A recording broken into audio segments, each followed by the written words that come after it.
The best location in the nation. And you know, when I moved down here from Cleveland, Ohio, because even though I was a local celebrity in Cleveland, Ohio, I knew I couldn't make it mainstream down there because my name ain't LeBron James. Your name's LeBron James, you can make it mainstream in Cleveland. I could not. So when I moved down here, I knew my life would change.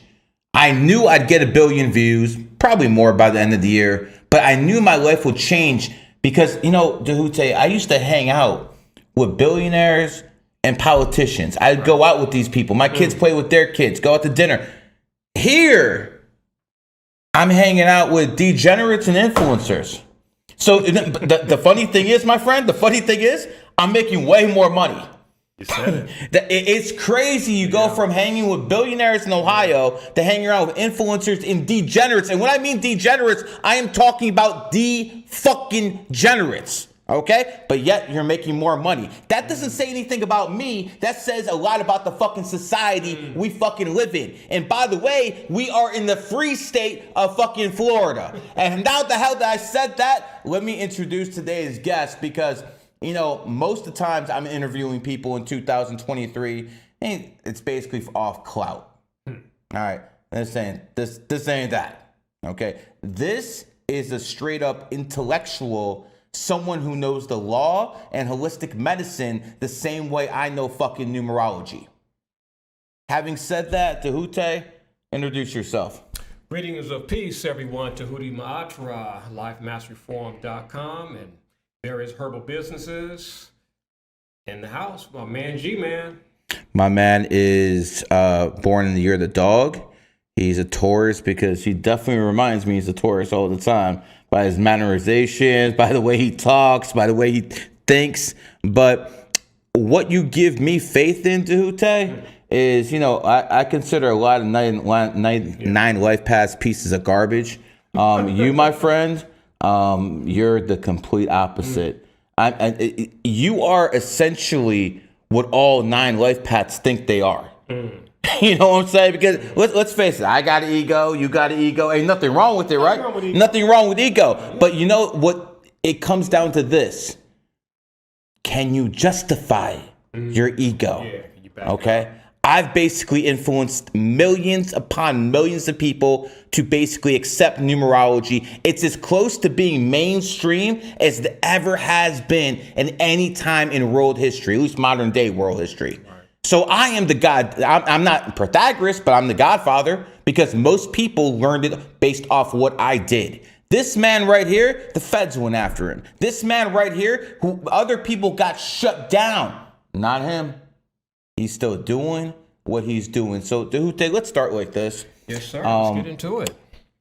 You have a very interesting life. We're going to be here for a while.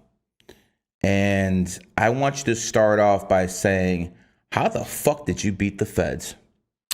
Knowledge of law and spirituality. Break it down. Those two in tandem. Knowledge of the law, including federal law, because when you deal with the feds, that's federal law, not state law. And then spirituality, being spiritual. Now, the reason why I bring up that spiritual component, because I could just say just the law, right? You can just know your rights, what have you, and you're good to go. But the spirituality is key when a government agency is really looking to get you. And they were looking to get you. Oh, absolutely. Because even though my people never said I was the head or the leader, they could deduce, which is why I got the visit nobody else got. But in the questioning, I was interrogated for 2 hours. By who? FBI. FBI came to your feds. home and they interrogated you for 2 hours. In Glendale, California, interrogated me for 2 hours. It was Friday, September 27th, 2002 at 9:30 a.m. They didn't leave until 11:30 a.m. And I was going to see my chiropractor and the feds hit me. Boom! FBI. And I was like, damn, because my entire life, I never, ever wanted to run into the FBI because I'd read the books on COINTELPRO. The wrong skin color for that, right? Man, Malcolm X, Fred Hampton, Dr. Martin Luther King. I never wanted to run into the FBI, you know. But suffice to say, Friday, September 27th, 2002. My man got the date. Yo, yeah, 9:30 a.m. Woo! Pacific Standard Time. It was a Friday, too, which is my favorite day of the week. I incarnated on a Friday. Man, those jokers caught me off guard, man. But I was prepared for them. So the knowledge of the law, but the spirituality, my angels working for me. Because the questions, they were asking me setup questions. Like they did Malcolm X. All they need is a setup question, and you hang yourself. They use your questions, the answers to them. I'm sorry, they use your answers to their questions against you. And they tried to do that to me, but I was too smooth for them. So when it first started, first there were two agents. One was in a suit, and the other one was in military gear. Oh, that's psychological right there. Yeah, so I said, that's pretty strange, But they said they wanted to take notes. I said, nah, because we'll end up with different notes. So I said, I got an idea. I'll go up and get my little mini tape recorder, and I'll record us. And when I'm done, I'll immediately make you guys a copy. That way we have the same thing. Man, those jokers, and they kept doing this the whole 2 hours, right? They just kept looking at each other like this motherfucker right here. We've never encountered a dude like that. And so in trying to set me up, I was dishing it right back to them. And so they said, you know what? Forget it. Nobody take notes. We'll just, ask questions. You give us answers. And man, they were asking me how I felt about 9/11, planes being blown up, terrorism. But I'll tell you the key thing, though. They said, Mr. Mara, what are you going to do with your knowledge? And to this day, I still think about that question, man. So what are you going to do with your knowledge? So let's go back. After interviewing you for 2 hours. 2 hour interrogation, after interrogating you in your own home. 2 hours. One in military gear, one in FBI gear. After they're trying to manipulate you, they're trying to use psychological tactics against you. None of that works. Nothing. It didn't work. At the very end, the only thing they're interested in, what are you going to do with that knowledge? Yeah, and that right there, that was it. I had always been a studier, if you will, ever since I, got into personal research, personal studies, January 1990. But man, I turned it up a notch after that visit there, man, based on that question. What are you going to do with your knowledge? And I was like, there it is. Now, I'd always heard knowledge is power, but it is the acquisition of knowledge and the application of knowledge that is the key. Knowledge is not power. I see. So just knowing is not enough. You have to actually apply that stuff. I'll say it again. The acquisition of knowledge and the application of knowledge is what is power. A lot of people have knowledge, but they don't use it. A lot of people got knowledge, but they don't use it. They don't know how to apply it. You got to apply it. And that is what sets GG33 apart from the other numerologists out there. We actually apply it just like the Djehuty says. You got to apply it. It's one thing to have it. You've acquired it, but are you applying it in your day-to-day life? That's what makes the difference. And another thing I need to share about that FBI visit was another question. Mr. Mara, why are you so calm? I was like, damn, why am I so calm? They're trying to call you a sociopath? I said respectfully, I haven't done anything wrong. See, and I didn't do anything wrong. I knew the law. I studied your criminal code. If you study the criminal code and know all the criminal offenses and you know not to do those things, you're in the But you're not a lawyer. No, I'm not. I never said I was a lawyer. So you're not a lawyer. How do you know all this criminal justice? Did you pass the bar? I've never taken the bar, and nor would I ever take the bar. No. You're never going to take the bar. No, I'm never going to take the bar. But without a doubt, you could pass that thing with flying colors. Oh, I don't know. I haven't, ever looked at it or what have you. Law is one thing, but then the bar is something else. So I can't say that, I would just cinch that test because there's a lot of bullshit. Gotcha. Yeah, they got all type of quizzes and shit like that you're not going to use in a court of law. I'm helping my daughter right now, right, in an employment case, suing her employer. And she, went to school, right? Now, school is one thing, right? Theory. But being in court, application is something else. It goes right back to knowledge and then the application of knowledge. So the things that they're teaching these students in school, let's take law school, for example.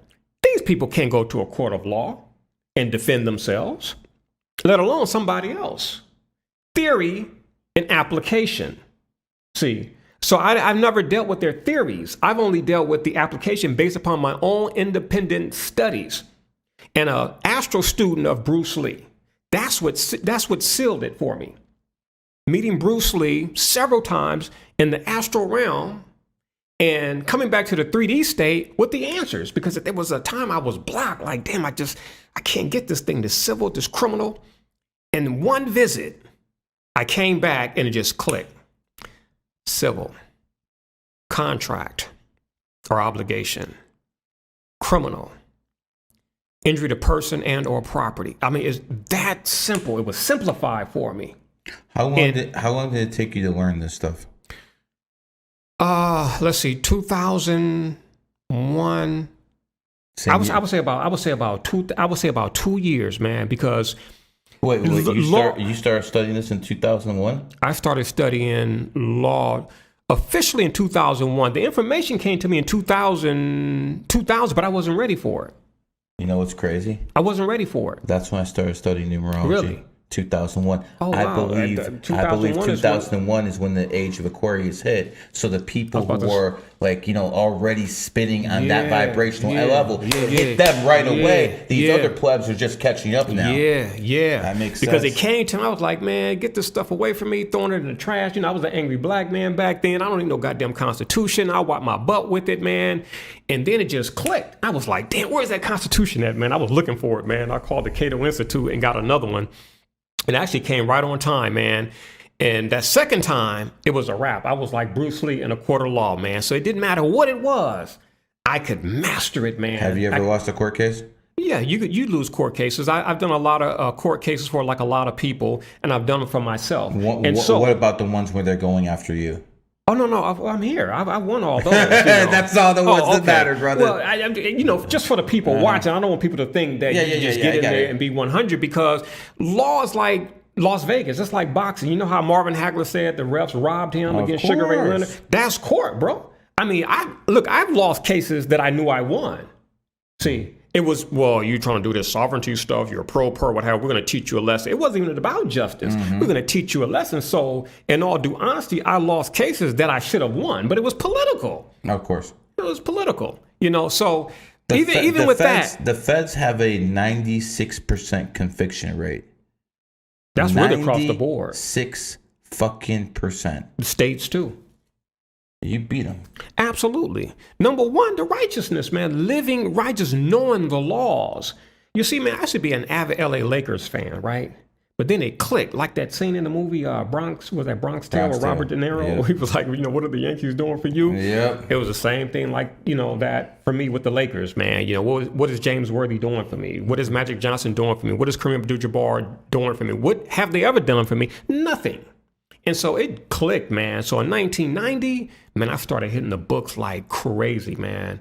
And suffice to say, it changed my life. Knowledge is where it is at. Money, women, fashion, travel. I don't care what it is, man. Knowledge. That's the key. I remember us talking. You actually said you spend more money on knowledge than some people do on books. I haven't had the pleasure of visiting your house yet, but you showed me pictures of your library, bro. How much have you actually spent on books? You told me you spent like tens of thousands on particular books. Like with all knowledge, 6 digits. Now, like the books, that probably would be like the bulk of it, man. Probably a good 80K. 80K in books. So I want you to think about 80K? What this man is telling you. While you're spending your money on fucking OnlyFans girls because you're a simp, while you're fucking spending your money on fucking drugs, while you're spending your money on fucking nonsense, he's spending his money on knowledge. What do you think about people? Man. What do you think about people who say I don't pay for knowledge? Oh, you do pay for the lack of knowledge. Yes, you do. Viral clip. Yeah, you pay for the lack of knowledge. I mean, that's what keeps me busy, man. People don't want to learn law. You come to the Mod Rod, there's a fee associated with it. You want pro bono, then you have to go deal with the system, and the system is going to fry you. But there's people who say that knowledge should be free, and if you're actually withholding knowledge, then you're a bad guy. You're one of the Illuminati. Knowledge should be free. What type of knowledge are these people talking about? They feel entitled to anything, No, because when you study history, you've always had secret societies. And I'm not talking about Illuminati, NWO type of society. We're talking societies like the Nazarenes, right? Spiritual societies, who stayed away from the masses of the people. So when the masses of the people got sick and they were experiencing things like the bubonic plague, these people were healthy, While these people were in hospitals, right, and their babies being like jabbed and forceps being used against their heads, man, these people were having so-called home births. You see, so we've always had society. You have to protect knowledge. Even the biblical Jesus, and I say that for a reason, the biblical Jesus said, cast not forth your pearls unto swine. That's spiritual language. You know how your pearls, your gemstones. That's knowledge. You know how I took that? I took that one as in astrology. The snake is the one with the wisdom, and the enemy's sign is the pig. So the snake should never show pearls of wisdom to the fucking swine. That's an aspect. Yeah, that's the way I've always took that. Yeah, because see, when you hear, you have to go into the Bible, whether you believe in it or not. When you believe in it? Something in the Bible I do believe in. The Bible is not a book you take literally. But the point I want to make right quick is the serpent is associated with wisdom. Be ye wise as serpents, gentle or humble as doves. But the snake comes first. The wisdom comes first. Be wise first and foremost, but then be humble. That's a form of wisdom. Now, biblically speaking, wisdom means the ability to live life skillfully. So even though I knew I could crush attorneys and I knew things that judges didn't know, I had to apply wisdom because that sapsucker in the black robe was in a position higher than me or more superior than me in that particular venue. So I have to show wisdom and play stupid, right? Sheep amongst wolves. When you're in a courthouse, you're the sheep. I happen to be a black sheep. We have white sheep, black sheep. No, seriously, because the black sheep are those who, they tread their own way. And when you study history, the white sheep is, when we talk about the sheeple, those are white sheep, because when you study the white sheep, those are the ones who are led to the slaughterhouse, right, by the shepherd. But most people don't even know that there's something called a black sheep. And when you study the black sheep in nature, they're never in that crowd. They go their own way. So we've heard of black sheep of the family. That's all we've ever heard of as some type of metaphorical statement. But it's really real. It's really real. So I consider myself the black sheep of the family, the black sheep of the matrix. I go my own way. It's been like that since day one. Brother, when did you become a millionaire? Man, I forgot we were supposed to talk about that earlier. We'll get into it. No, just certain things. We were outside on the patio, which is nice too, people. Y'all got to see this bare spot here. But we were talking about certain things about the past. And so when it comes to that whole money thing, yeah, there were some issues dealing with that there, which is why you don't hear me talk about that, because I learned my lesson the hard way. Gotcha. But to answer my man's question, I'm going to say 2008 and leave it at that. Outstanding, man. The point I'm trying to make is you're a man of means. You're a man who can basically have anything he wants at this point, correct? Oh, yeah, absolutely. Okay. Absolutely. Everything I have in life now, I want it. The point is, when people are in your position, that gives people respect, because no matter what they believe, almost everyone respects that bag. That's universal. That's universal. Absolutely. Because when you have that bag, it basically meant that you know how to get past this fucking mousetrap. Absolutely. Absolutely. That's real talk right there, And back in 2008, which is when my life changed, which is so crazy because when you go back to 2008, Great Recession. Yeah.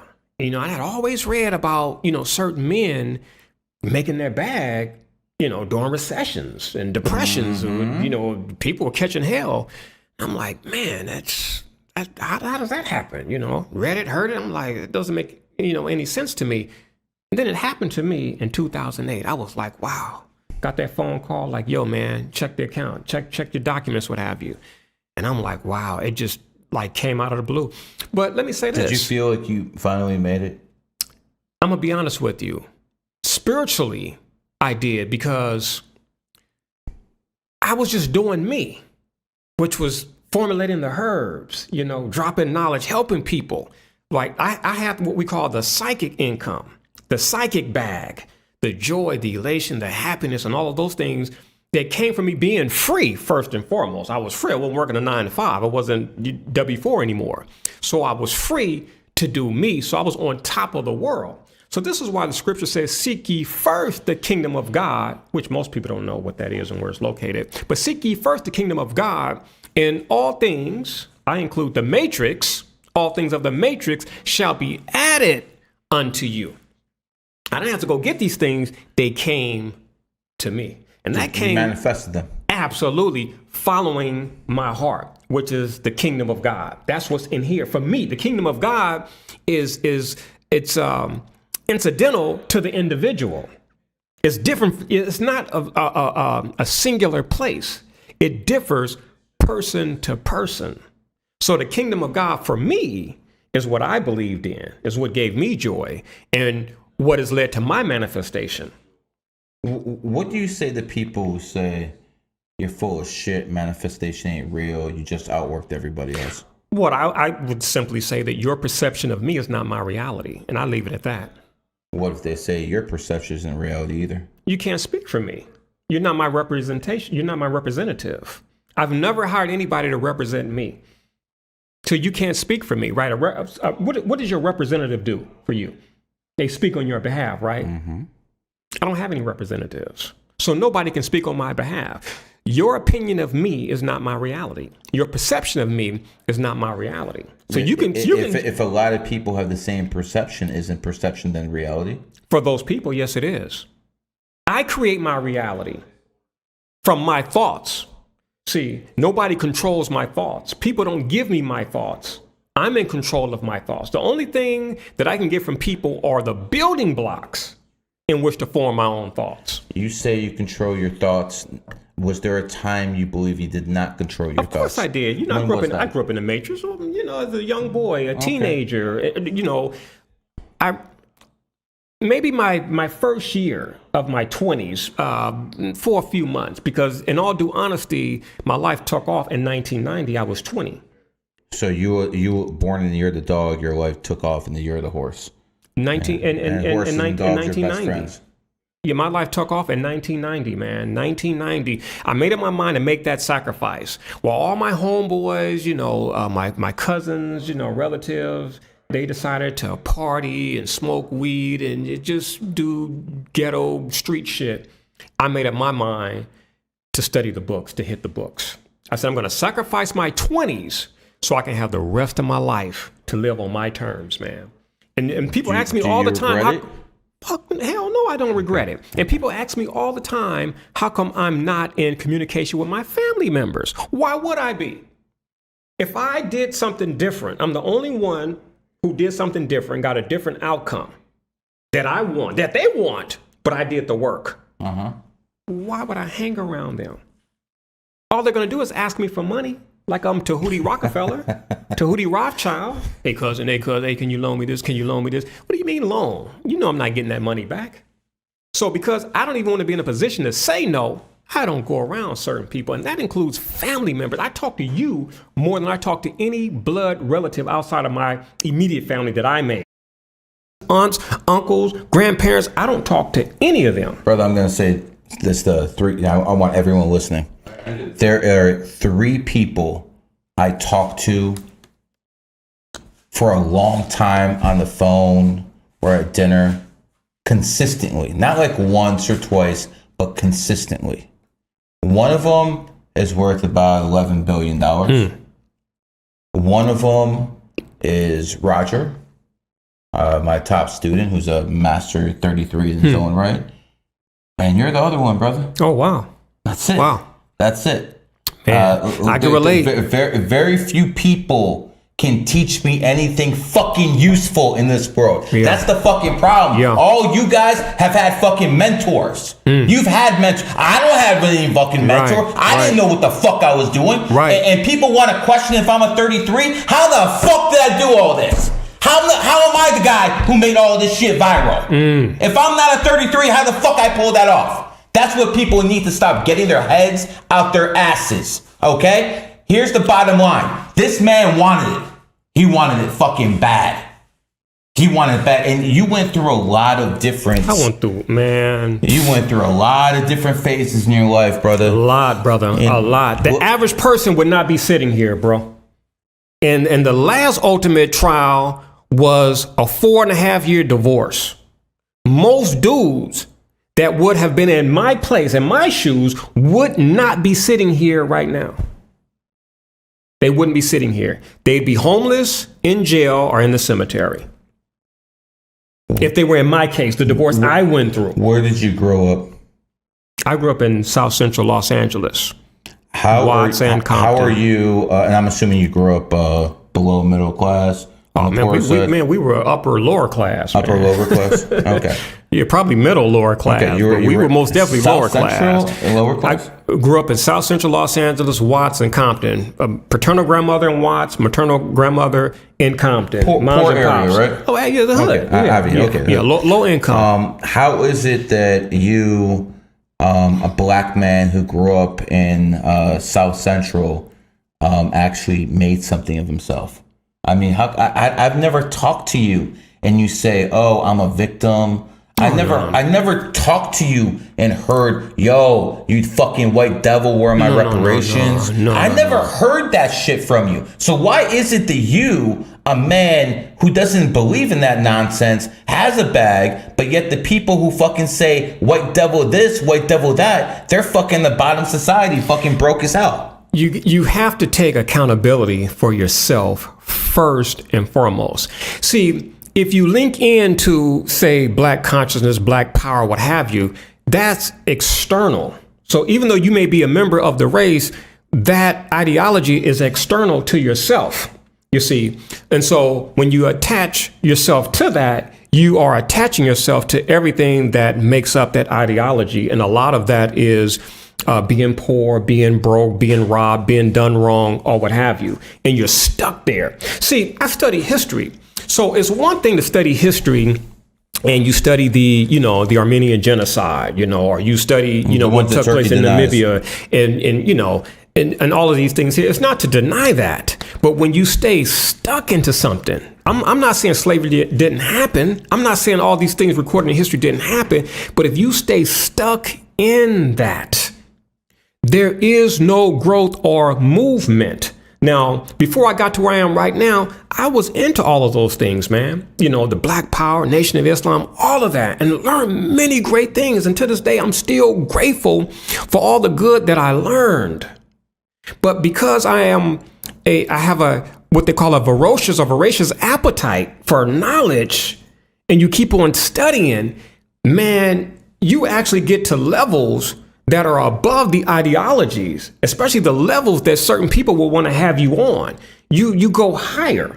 This is why certain people, they stay in something for years. It's because they get stuck. It's like the same thing in herbalism or herbology. People get stuck and they stay there forever. That's stagnation. For myself, man, I love to study and I just keep on studying. And so I get to the point where I learn more than I'm supposed to learn. And then I'm going to start questioning what I learned, what I believed in. And when there are no answers that can satisfy my curiosity, then I'm out. You see, it served its purpose. I'm the little baby that grew too big to stay in the crib. Okay. I had to climb out now. Let me throw that back at you. I believe at this point in history, Islam will do a lot of good for America. Under the circumstances. Right now, in this point in history, in 2023, I believe Islam will do a lot of good fucking getting these whores off the streets, fucking putting these beta males into whatever they need to be fucking put into. We'll just leave it at that. I believe that Islam's going to cleanse the rainbow. I believe all that's going to happen because I believe Islam is something that is beneficial to society when society is degenerate. No. But when society has reached a level like it was in the 1950s, where the family unit is strong, that's when I believe Islam starts holding shit back. I believe Islam is really good for fixing shit, but when it's actually fixed, it's actually like an anchor and holds society down. Is that your take from Islam as well? That's what I was about to inquire of you. That, you know, once you get a desired outcome, a result, what do you do with Islam? What do you do with the Muslims? Because now you got a whole new problem, right? So they knocked out a problem, but they're still here. They believe they believe they got a stake. Yeah. You know, in the nation, you know, and, you know, their way or the highway. You know, now they want Sharia law. You have no more LGBTQ in the rest of the alphabets, you know, and degeneracy, what have you. Sharia law in America? No. And those things don't exist anymore. So I would say that there are aspects of Islam that are very useful here in the West, here in America. There are aspects of it. Should these bitches be in burqas and hijabs? This bitch said bitches. She made us too much, man. Here's the thing, G. This is the United States of America, free will. Now, you believe it. I believe they should. I know it's for their own good. Mm-hmm. Okay. But we're under Marxism. We're under socialism, right? And these people, they're under the illusion that they have freedom, right? You got feminism on the scene here. You got freedom to be whores, that's for sure. But it's still freedom. There's free will, right? It's personal liberty under the Fifth Amendment. But cancer doesn't have free will in your body. Your white blood cells will attack it. So why do we allow this cancer to flourish here? But cancer does have free will, you know, to formulate, which is actually a positive thing. It's a sensor, you know. And then the white blood cells working on your behalf turns against you. It just gets tired and turns against you. Then you got more white blood cells than you have red blood cells. Not good. You see? So it's not good. You see? So when it comes to people, you know, the American citizens, it is dangerous to give these people free will when they don't even have willpower. See, you can't have free will until you develop the willpower. You have to develop the mind first and foremost before you can be free. You see, like I tell people when we deal with Uranus, which deals with liberation, right? No restraints, no constriction. Mm-hmm. Well, before we can deal with that planet, we got to deal with Saturn. Correct. Saturn comes first, right? Restriction. It deals with restriction. It deals with discipline, reprimand. Saturn, a lot of people look at it as a malevolent planet. I see it as a benevolent planet because discipline is the key. Discipline is the key. And American citizens don't have discipline. Look, America is a great country, right? You have best country in the world. You know, agreed? Yeah. You have liberty, you know, your freedoms, and they're you know, various ones, the civic, the judicial, economic, and all of that there. But what the American people are missing is the mindset. See, America's called the land of enlightenment. See, I figured this out a long time ago. I said, let me become enlightened so America could work for me. See, that's who America truly works for. Those who are enlightened, those in the know. You can't be a dummy, an ignoramus, a degenerate, and be in America and think America's going to work for you. Those are the people working 2 and 3 and 4 jobs. That's what I thought before I moved to Miami. A lot of degenerates down here got a bag. Man, but see, there's a difference though. There's a difference. But overall, you know, most people are striving to be religious people and good or what have you. And they're the ones who are playing the game, playing by the rules. And those are the ones who are being shafted. Now, there's an aspect of the matrix that allowed degenerates to get money. But we have to look at those degenerates who have money and see what's going to happen to the degenerates. They will use the money to sabotage themselves, to hurt themselves. Drugs. Do you know how many people? Women. Do you know how many people compromise their health in pursuit of wealth? And then once they get the wealth, they have to sabotage that to get back at health. Quite a few. They sacrifice their health to get to wealth. Once they get the wealth, they got to spend it to get back to health. And this is why you got people traveling all over the world to knock out cancers. I'm going to go to Germany. I'm going to go to Switzerland. I'm going to go to Sweden. Spending hundreds of thousands of dollars. Stevie Wonder did that for his wife, his ex-wife, Sylvia Wright. Traveling all over the globe to help her out. All that money. And it's spent on health through the wrong modality. Knowledge is power, because if you got a lot of money, you'll end up like Steve Jobs, right? Cancer took him out. Well, the treatment took him out. So what good is your money? That's because he didn't go to you. Well, if he went to you, he'd still be alive. A lot of people, had they come to, but see, I'm very controversial, underground, what have you. A lot of people would be alive if they came to me and actually did what I told them to do. See, it's one thing to go to a person. You go to it like a Dr. Sebi or Djehuty Madra, and you hear good words, but then you don't apply it. Now, the people who apply it, they get benefits. Those who don't, they're no longer on the scene. Let's talk about your health. You ever sick? Man, I was the sickliest person growing up. As a matter of fact, I was so sick coming up, I thought I would die in my childhood. My cousins would be out playing dodgeball, what have you, and I'd be on the couch sick because I swallowed some Pop Rocks and I thought I would die, what have you, and I'm coughing and eyes watering. I'm like, damn, I'm going to go out, I'm going to die. That was always with me as a little boy. But then it turns out, being that black sheep again, man, I was the only person in my family to get into health. And that too changed my life. I was a little boy taking BC powder. I used to be a BC powder junkie. That's powdered aspirin, because of all the headaches. And there's an astrological implication to that, but I didn't know about because my family grew up as Christians. So they didn't want to deal with numerology and astrology and palmistry and psychiatry and that's those all things. Devil shit, right? Yeah, that's what, we grew up as Baptists, so we heard that, especially from my very religiously devout grandmother, Willie Mae Maxwell. Jehovah's Witness. No, I went to school with some of them. Those are the crazy ones. Them gone, man, gone. But being that black sheep, I was the only one that went up against my beloved maternal grandmother, who used to control the whole family. Boy, the devil gonna get you. Boy, if you don't go buy me a 7-Up, the devil gonna get you. Really? Yo, yeah, that's how my grandmother was. If you don't buy her a 7-Up, the devil... Boy, go buy me a 7-Up. I'm like, Grandma, I don't want to go. Boy, if you don't go buy me a 7-Up, the devil gonna get you. And it was just the devil. I said, why is She's like the government putting the fear in people. I said, why is a woman so into Jesus Christ and Christianity talking about the devil so much? I'm like, how the hell you know? Do you talk to the devil? How you know the devil gonna get me? And so at a young age, man, it clicked. I was in elementary school, 6th grade. And I went to my grandmother's house and she tried to pull that whole, the devil gonna get you nonsense. Mm-hmm. And I told her, I said, no, he ain't, Grandma. She said, boy, what you mean?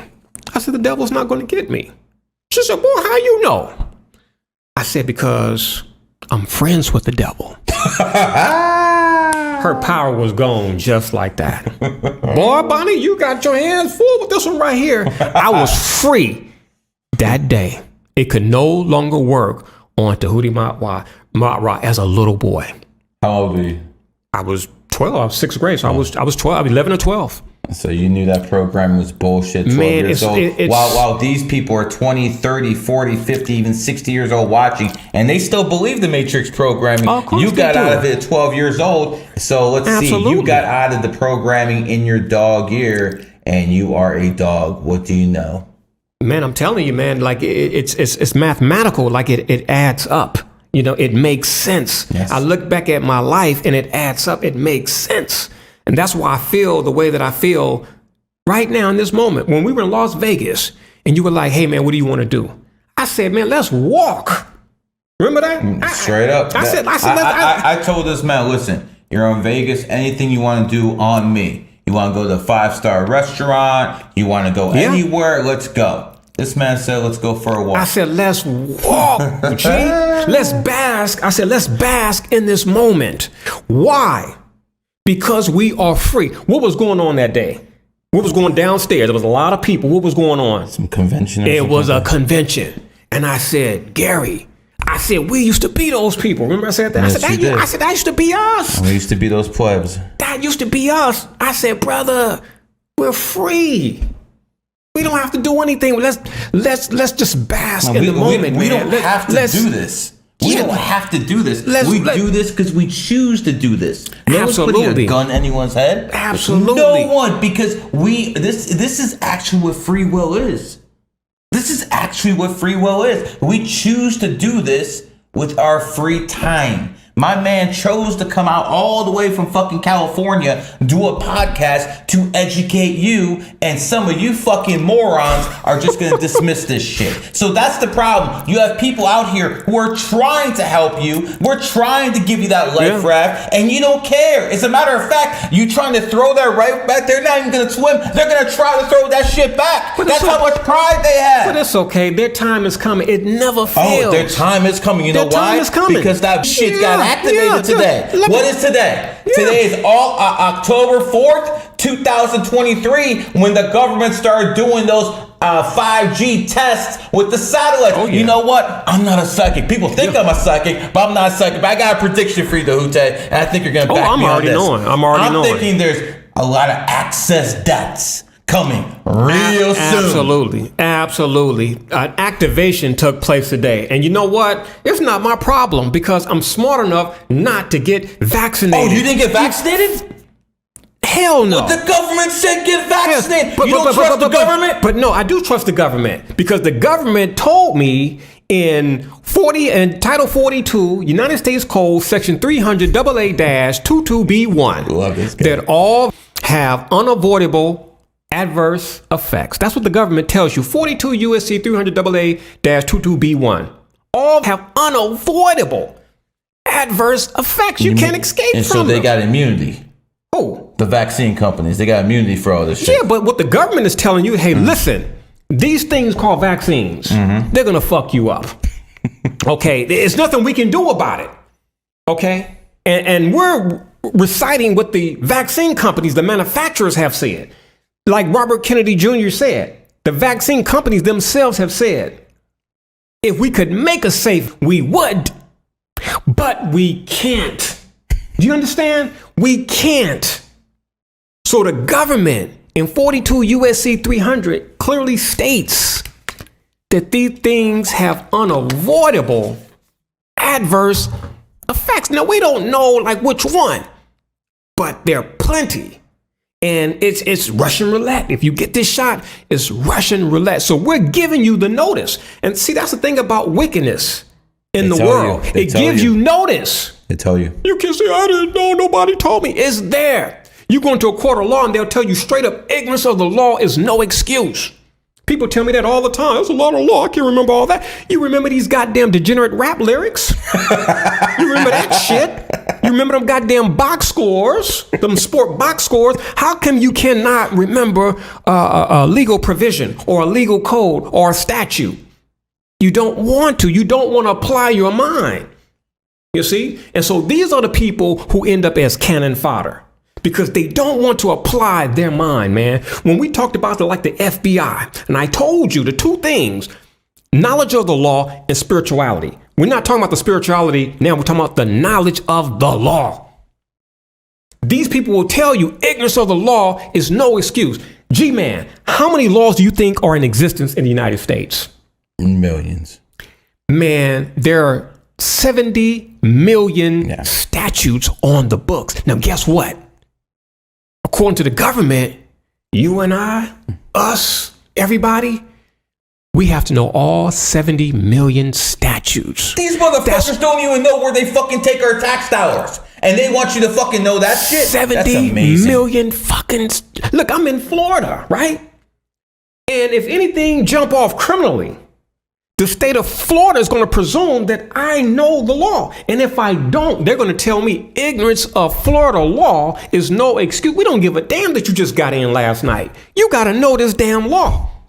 Now, even though I don't know Florida law because I'm legally astute, I could master it just like that because when you study law, you find out that all the laws of the state are pretty much the same. They just word it differently and they give it different code sections. But the traffic code, the penal code, the family, they all say the same thing. So it would be a cinch, man. It would be a cinch. But the knowledge of the law, that's on us. If you moved here to Florida, how long would it take you to fucking master that shit? In no time at all, because like I just said, it's California law with Florida on the name of the book, and the codes are different. Like our murder statute is 187, and it's going to be different in Florida. But when you read it, it's going to say the same thing. 187. Well, it's yeah. so fitting in murder. But that's where the rappers got it from. That's California Penal Code Section 187, which is murder. Remember, Eazy said 187. Dr. Dre killer, and Snoop Dogg was talking about 187 on Undercover Cop, homicide, and those fools did not even know the California Penal Code. Most of them caught cases under the California Penal Code, but that's where that 187 came from. It's the numbers, like 211. I remember the last time I got robbed was on February 11th, and I said, wait a minute. That's the criminal code for robbery in California. 211. It's amazing how the synchronicity is brother. always there. Yes. And 211. And speaking of synchronicity, my friend, a lot of people have always asked me, how did you meet the Djehuty? How did you meet the Djehuty? Law. It involved law. It wasn't numerology, folks. It involved law. It involved the law. Djehuty was giving me advice of how to deal with a certain somebody. So we're going to go right down the rabbit hole. I had a student once. Her name was Vara. She is the reason I have non-disclosures. This fucking bitch is the fucking reason I have non-disclosures. She's born 5/25. We'll get into that. By the way, 5/25 from women. If you're born that day, you're banned from GG33. I don't want your money. Get the fuck out of here. Hit the fucking bricks. I didn't know this at the time, but Djehuty dealt with this crazy psychopathic bitch before I dealt with her. And by the way, this is still to this day the craziest, most cringe fucking whore I've ever dealt with in my fucking life. Djehuty, tell us about this woman I know was Vara. What do you know her as? Man, this girl started out with a lie. Wanted to work for me so bad. And, and she went hard. She did certain things, to prove herself. She wasn't stupid. No one's ever calling her stupid. Not at all. Born on 25, 2 and 5 is 7. No, that motherfucker smart. was devious as hell. But she got out to Glendale, hired her. And it was only when I hired her, I could really start seeing who she was as a person. Because there was conversation on the telephone. But man, when that girl was in Glendale, man, it all started coming out, man, piece by piece. And I was like, what in the world did I do? I'm like, oh my goodness, she's not wrapped too tight. I said, this girl got issues. Now I knew she was a Gemini, so I was like, okay, I tried to in the beginning. I tried to justify the behavior. Gemini on steroids. I tried to justify, but nah, it was deeper than that. It was deeper than that. And I would say 4 or 5 months, it was full blown. I was like, oh my goodness. Wife at the time put her out. She was staying there. We had 5 or 6 rooms, so she had a room in the house. And the wife, they got into it. The wife put her out. And I was like, damn. I said, this motherfucker ain't got no place to go. Now, I had a couple of spots in Glendale. So I let her stay in one of the spots. Man, I'll tell you, brother, looking back on that, man, there was that thought, like, I should let this motherfucker freeze, But you would have been better off, brother. Man, as a matter of fact, brother, I'm not gonna lie, I would have. If you did, maybe she never would have came to my life. Maybe. So again, this shows you something. Maybe. Put the motherfucker out of his misery. Maybe. Put that fucking knee on the fucking neck and get it over with. Because if you don't, that person might go out there and commit the same fucking tragedy to someone else. Yeah. I'm like, damn, boy, I remember that day, boy. I'll never forget it. But anyway, I was like, damn, okay, it's cold, what have you. I'm justifying this shit here, man. So I let her stay in my spot, my sacred spot, man. Books, DVDs, just everything, like a little mini library for 1 week. But I'm talking to her father. I'm like, look, she got to go. She can't stay here. Like, this don't look good. I'm a married man, young female. And I'm not going to lie to you. Like, in the back of my mind, I'm like, how do I know what this motherfucker's going to do, right? Yep. Rape, sexual abuse, what have you. I'm not going to lie. But that thought was there. Me too. Yeah, it was there, brother. So I called her father. I said, hey, look, man, your daughter is out here and she has no place to go. Where's she at right now? Well, she's here. But she can only stay here for like 1 week and then she got to go. I'm not about to F up my domestic situation because I'm not about to do that. And he was like, all right, man, thank you. He tried to get 2 weeks. I'm like, no, sir, like 7 days. And so we were talking, every other day about what we had to do for Veronica, because by then I knew, hey, that girl was crazy, man, straight psycho. And her father told me. I was just telling you out there on the balcony. I said, brother, I regret that I did not make a copy on my printer of this document that the father showed me, stating that the girl had at least 8 of those bad boys. She was clinically 8 mental illnesses. She was clinically diagnosed with 8 mental diseases or disorders, whatever you want to call it. 8 of those bad boys. I was like, my goodness. I said, God damn, what was I dealing with?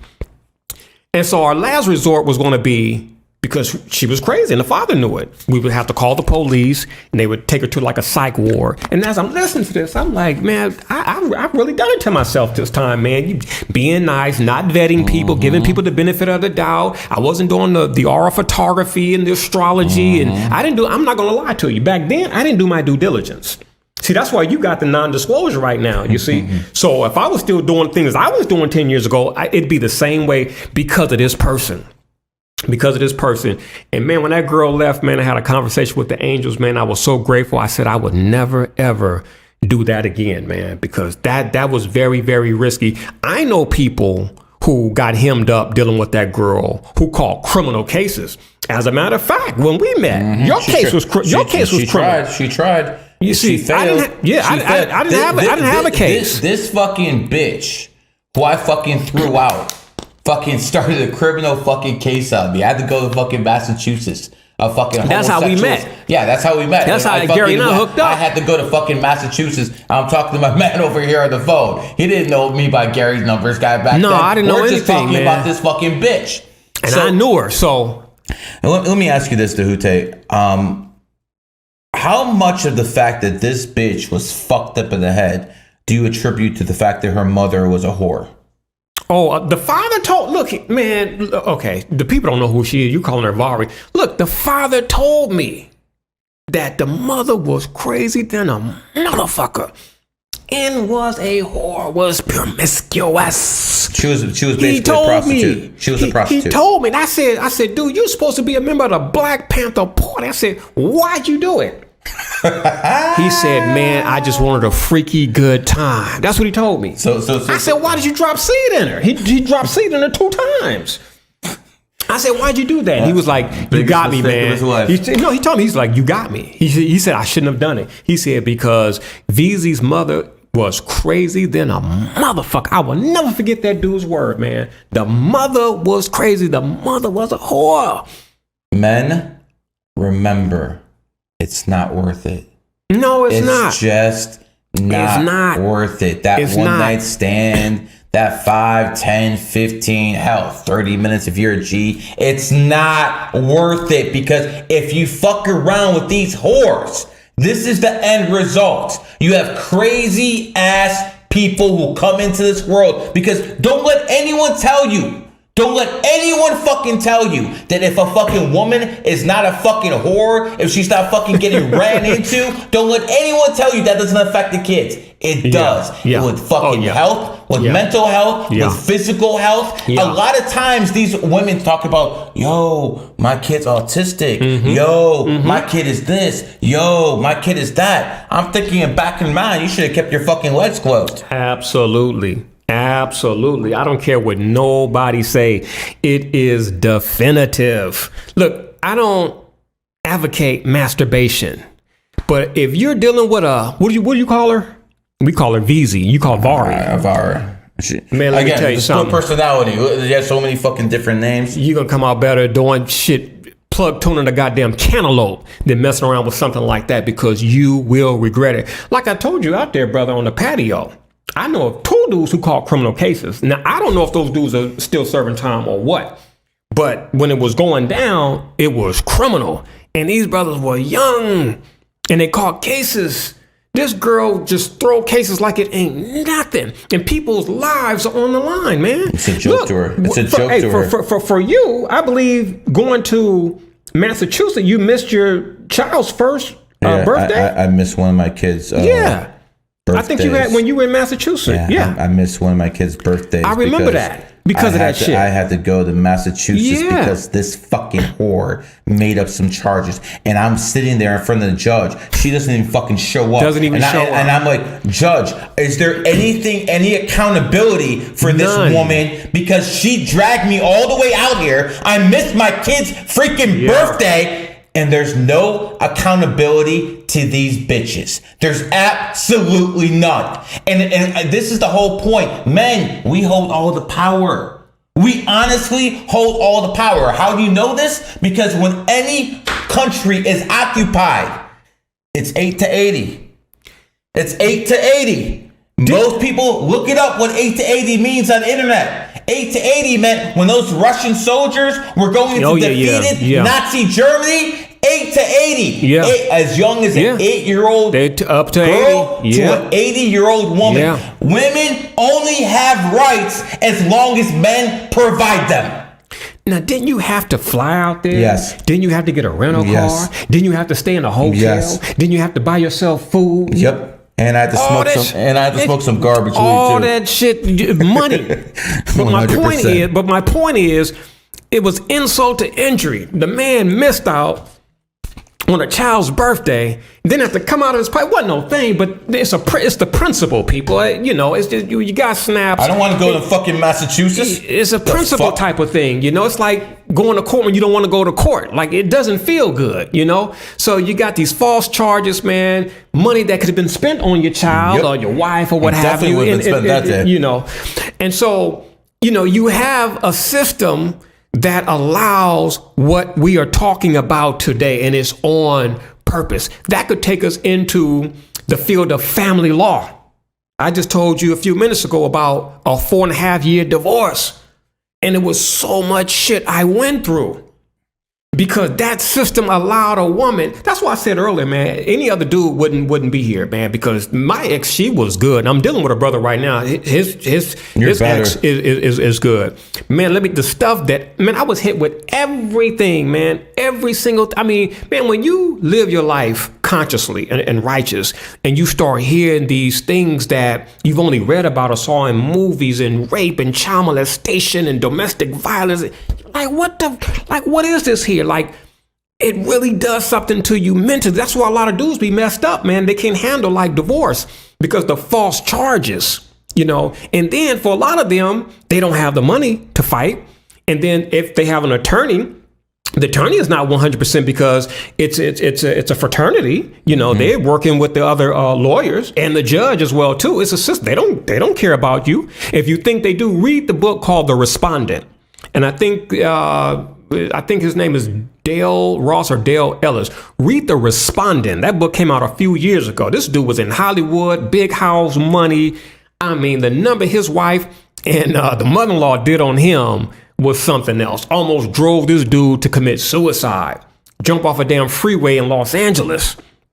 That's how bad it was, And this dude, man, he was in a better space than myself, man. He had the connections, man. I know, Alec, what's his name? Baldwin is not in people's good graces today. But, I mean, this dude knew, Johnny Depp, Alec Baldwin, producers, Fat Crib, used to be a millionaire before this thing happened to him, living the life.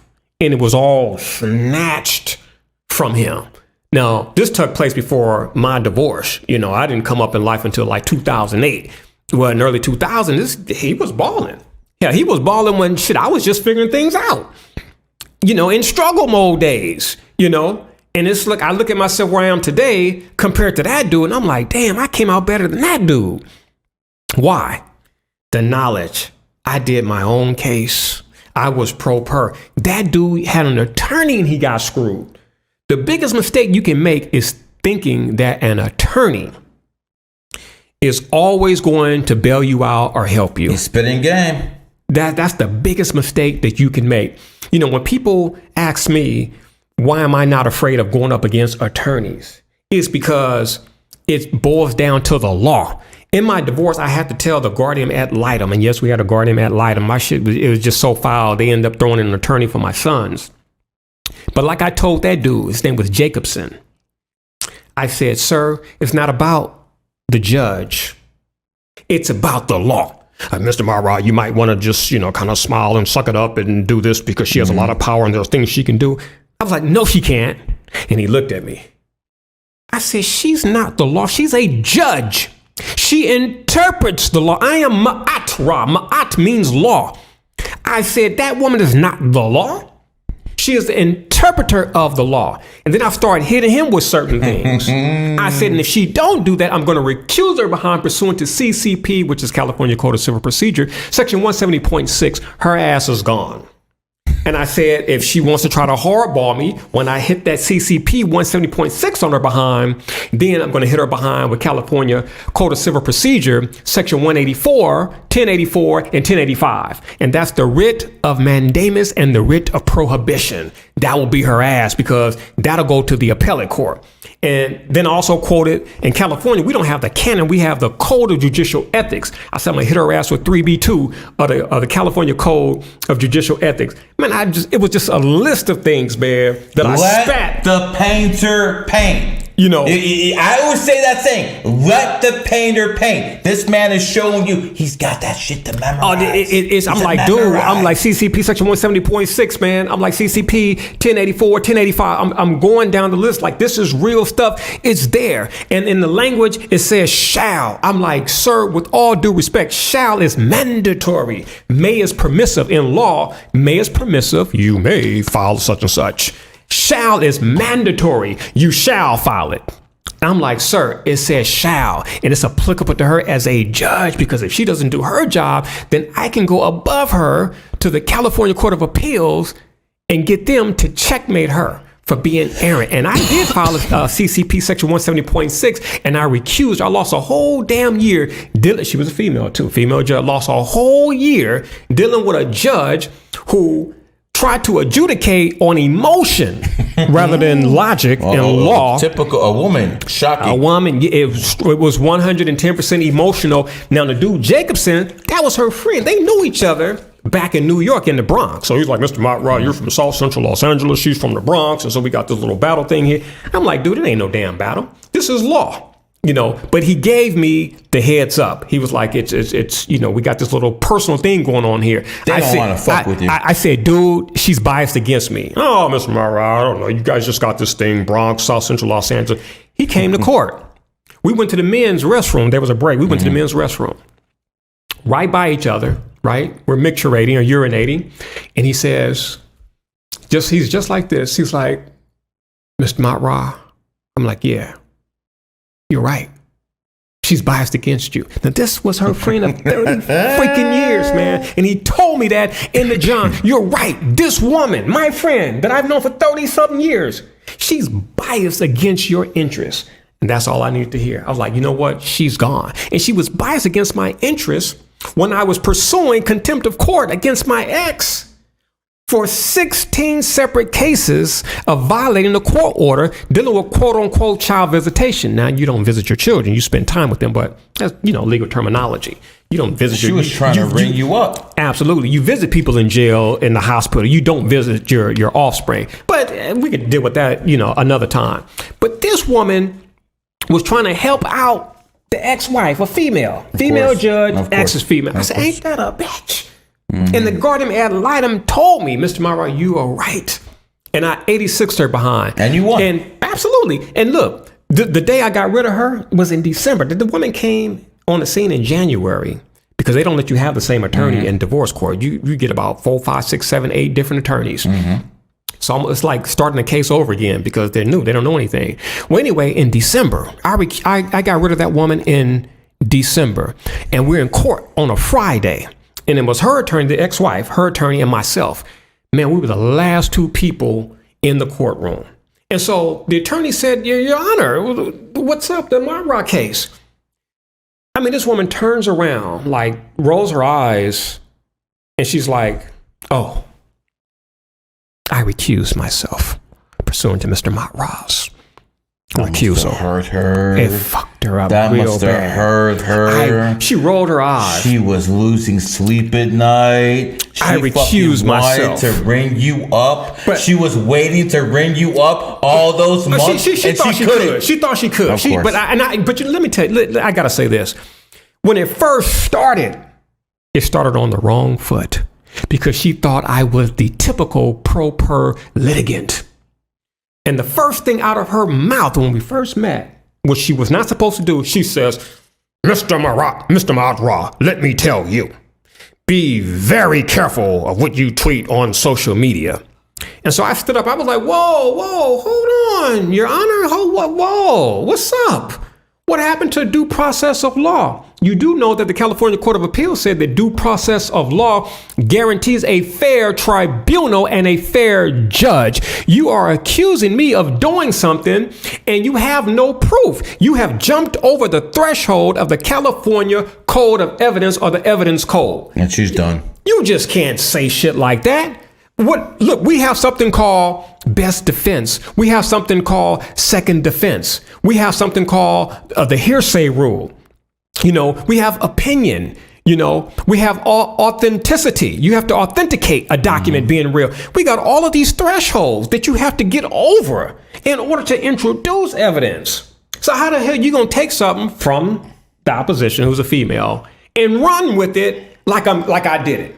I'm like, somebody else could have logged in and do that. I could pay somebody to log in on social media. How do you know I did it? Imagine how many people she rung up before you came along. Man, bro, I saw it though. Man, I saw a lot of stuff in family court. See, I'm the type of person, I hang out in court even when I don't have a case. That's how I've learned. Like a fan with popcorn and shit like that. I go in there, motherfucker, sit right behind the bar and I watch. I listen to how they talk, how they walk, what have you. And then when it's my day, I have a briefcase. I'm in a nice suit. Look here, man. I've had attorneys ask me, who was I representing? And I'm like, I'm pro-per. I'm not even a lawyer. I'm just pro-per. I have the briefcase, the suit, what have you. You don't know the difference. You don't know who's the attorney, who's the pro-per. Because I play the game and I play it to win. Now, I'm not anti-sovereignty, but, I could give you some things that will open your eyes on the so-called sovereignty. Remember that FBI story? You don't play with that sovereign citizen stuff? No. Okay. Come on now. A lot of people are on that sovereign citizen. I've had people tell me on the phone, you get pulled over, just tell them you're a sovereign citizen. No, that's bullshit. You know what works for me, though? Yo, officer, you have my birthday. What's yours? And I got pulled over 14 times in the past 10 years. 13 I got let off just because I read them like a book. Man, let me tell you something. You're going to be better off. I don't even have any fucking tits. You're going to be better off with numerology than fucking around with that sovereignty stuff. I'm telling you from first-hand experience, it's a moneymaker, people. It doesn't work. I have the document. There's a book that they passed out to the judges in the early 2000s, and the book codifies all the arguments to shoot down people who come with the sovereign argument. This book is real, and I have it. It took me a while to get it, but I finally got my hands on it. And see, I've always been blessed, man. I've just always been fortunate to be in the right place at the right time and to meet the right people. Now, I'm at a meeting with citizen Richard James McDonald, right? This is a dude, white nationalist dude, but the dude is tight with California. He's tight in law in general, but California law in particular. Citizen Richard James McDonald. So I go to one of his functions in Burbank or Studio City. And you have no problem going to see a white nationalist? No. The dude and I were cool, man. I mean, I should chop it for hours, man. Like I told you about the story, right, in Delaware, right? Dude was like, look, I'm racist. I don't like black people. I don't like Jews. I don't like Asians. His wife was Asian too. But he said, he just went down the line. I'm like, how do you not like Asians if your wife's Asian? Look, I'm just telling you what the dude said, man. And I'm like, okay, that's cool here. I'm here to get this tea machine here.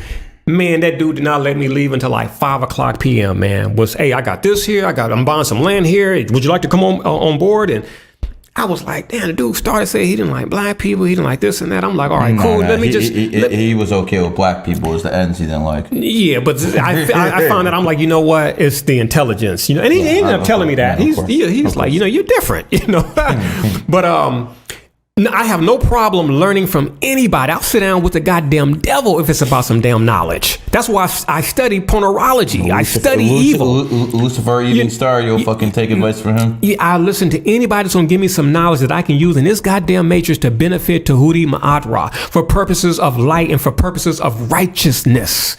That's why I studied. Man, why do you watch all them horror movies and what have you? I used to study horror movies to study evil. I always said that I want to look into the eyes of evil. I want to study the psychology of evil. What makes evil people tick? I need to know what to do in case I have an encounter with Michael Myers' ass or Jason Voorhees, what have you. That's how my mind works. And so if I'm going to defend myself against something, I have to know how it works. You can't defend yourself against that which you have no knowledge of. Knowledge is key, man. I don't know when people are going to get that. Acquiring knowledge, the acquisition of knowledge, and then applying it is going to make all the difference in your life. I'm from nothing, people. I'm from zilch. I'm from the streets, the gutter. And nobody gave me a goddamn handout. I'm not a part of no secret society. I did my own due diligence. I cultivated this when other people would not do it. And it got me here. I never thought I would live to see $1 million, which ain't nothing, by the way. No disrespect, because if you ain't got it, go for it. But I never thought I would live to see $1 million, man. Coming from like where I'm coming from, man, there were days where $20 we felt rich.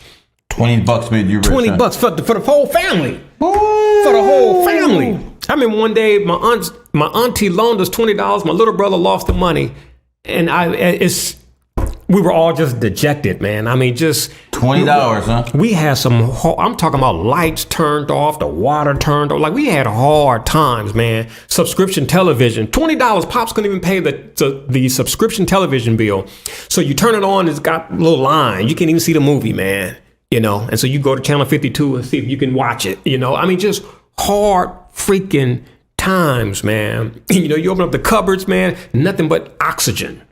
Air molecules, man. Refrigerator. You open up the refrigerator, just a little box of Arm & Hammer baking soda, man. I know what hard times are. I come from that. Let me ask you a question, since you say you're a horror movie expert. Jason versus Michael Myers, who's winning? Michael Myers is winning. He's going to take out Jason? See, they're both the same, right? Could like never die. Yeah. But when you deal with Michael Myers, man, you're dealing with, Michael was more numb. You're dealing with more of a numbness with the Michael Myers. Halloween is my all-time favorite horror movie. Like that, it's something about that movie that did something to me in 1980 when I first saw it, because it took 2 years for On TV to show it. And so Halloween triggered something in me. So I began to study how your back, right? Yeah, it triggered something in me. So that's when I really got into horror, which led me into the metaphysics of horror. And there's a scene in Halloween 2 where Dr. Loomis is really dropping science about, like, Sam Hain and Michael Myers and evil. There's nothing there, what have you. And it's like, man, there's really something to evil they can't feel. Their soul is, they have no soul. Like, this shit was just clicking. And so later on, when I get into the metaphysics of horror, I'm like, wow, like, you really got to give certain producers props, because the evil and the darkness that we have inside of ourselves, they have projected it on the big screen. And so we feel safe, because all the shit that Jason do and Michael Myers do, we got it in us as well. You see, but we feel more safe watching on the screen, watching other people act out certain things. Ask a mother, could she kill for her children? Of course she could, Yeah. So, and if they ever try to do another lockdown, they're probably going to see that. Hopefully. I don't really know. You have more faith in American people than I do. But anyway, getting back to the metaphysics. It only takes 3%, brother.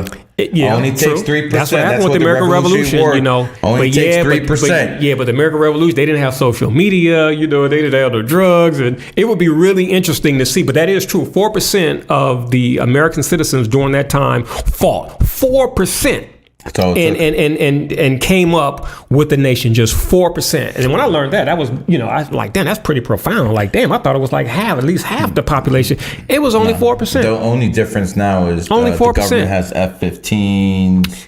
It's a lot of differences. Patriot missiles, and they got the intelligence, missiles. And it's going to be very difficult. The only way personally, I can't a citizenship can rise up is with pockets of resistance. It can't be direct confrontation.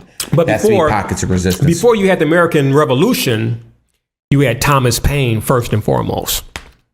Thomas Paine was writing, and he was writing things about liberty and freedom. He was educating the people. So the founding fathers knew that they had to educate those farmers. Mm-hmm. Because they were mostly like farmers, but there were other occupations, but most of them were farmers, so they weren't like literate and wasn't working religious people. So I'm not fucking do it. Yeah. I'm not knocking them all. I'm just making a point that they weren't like Thomas Jefferson into the books and writing and things of that nature, but they were educated. So Thomas Paine came out with the book on liberty, common sense, things that galvanize the people, their thoughts, that revolutionary spirit, revolutionary thoughts. Thomas Paine did that before they could have a physical revolution. So the revolution first took place in the mind of those who revolted. Okay. It took place in the mind.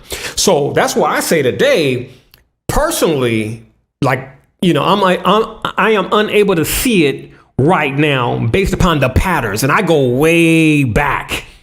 Like Jordan Maxwell, my former buddy, he transitioned a couple of years ago. Real good friends with Jordan Maxwell. And Jordan and I used to chop for hours just like this, man. We chop 4-5 hours. Jordan's not alive anymore. He's not alive. He transitioned about 2 years ago. Jordan is my buddy. They took him out. I met Jordan in 1995, and we clicked. Jordan was... He was an Aquarian soul. He's one of the OGs. Jordan is the dude from day one we clicked. And so in the 2000s, we hooked up early 2000. As a matter of fact, Jordan was into the whole sovereignty. Jordan was the one who brought the information my way, and he was damn good at it. But I did learn that, Jordan, he had the knowledge, but he never applied it. He got sued. One of those. Yeah, I hate to say that, but it's the truth, because I'm like, Jordan, why didn't you fight it? Because Jordan was one of the most knowledgeable men I'd ever met in my life. Dude is a walking library. No. So even though the man was educated, he failed. He didn't have a wife and kids, brother. And I think he knew that. He was mad at David Icke and certain people from certain studios that never paid him money. It was just a lot. And I was like, interesting that David Icke's making accusations like that on Twitter too. Like people don't pay him, people don't do anything. Yeah, well, Jordan was like that on David. This is not rumors of starting anything. It's documented, And I'm telling you from firsthand, settings, environment, being in the same environment with Jordan Maxwell, that these people copied him, or I think Jordan said like stole or what have you. Yeah, that's the word. He was like, these people all stole from me, including David. Yeah, but anyway, as a numerologist, I can contest that's what people do, because I pretty much educated these people on TikTok at the very beginning of the year what numerology is, blah, blah, blah. Now they're saying I'm not a 33. Now they're going saying I'm fucking doing this, doing that. See, this is the problem. NPCs will always turn on you. People who have no soul have no loyalty. Again, there's a reason why love, L-O, and loyalty, L-O, go hand in hand. Because if you do not show any loyalty, you're not capable of love. Yeah. Flat the fuck out. Man, Jordan used to say that all the time. I'm like, Jordan, why don't you get paid? Jordan, why don't you do this? Why don't you do that? And I mean, man, he was just a bugaboo, just a jolly dude, kind of like Santa Claus. This is what it is. Some people are all about that bag. Some people are all about spirituality. Both will fail. Both will fail. You got to be balanced. You have to be balanced. You got to be. This man. You got to be balanced. Are the top of our profession. You got to be balanced. He's the top guy in holistic medicine. I'm the top guy in numerology. You got to be balanced. But guess what? We got that bag too. We're not over here getting taken advantage of. We're not over here helping all these other people while we're fucking sleeping on our hotel bed. That's not us. That's never gonna be us. Yeah. And I'm gonna have to tell you guys something. One of the printing things I always teach people is capitalism. Yeah. Capitalism is the best system available right now. And honestly, you got to learn it. You got to learn it, people. You have to. There was a point, it's like, I'm not studying that stuff there, man. Forget that. It's political, what have you. People, it doesn't make any sense to be here in the United States of America and to not know capitalism. It's a ism, ISM, which means the system, theory, or doctrine of. That means you have homework to do. I was broke.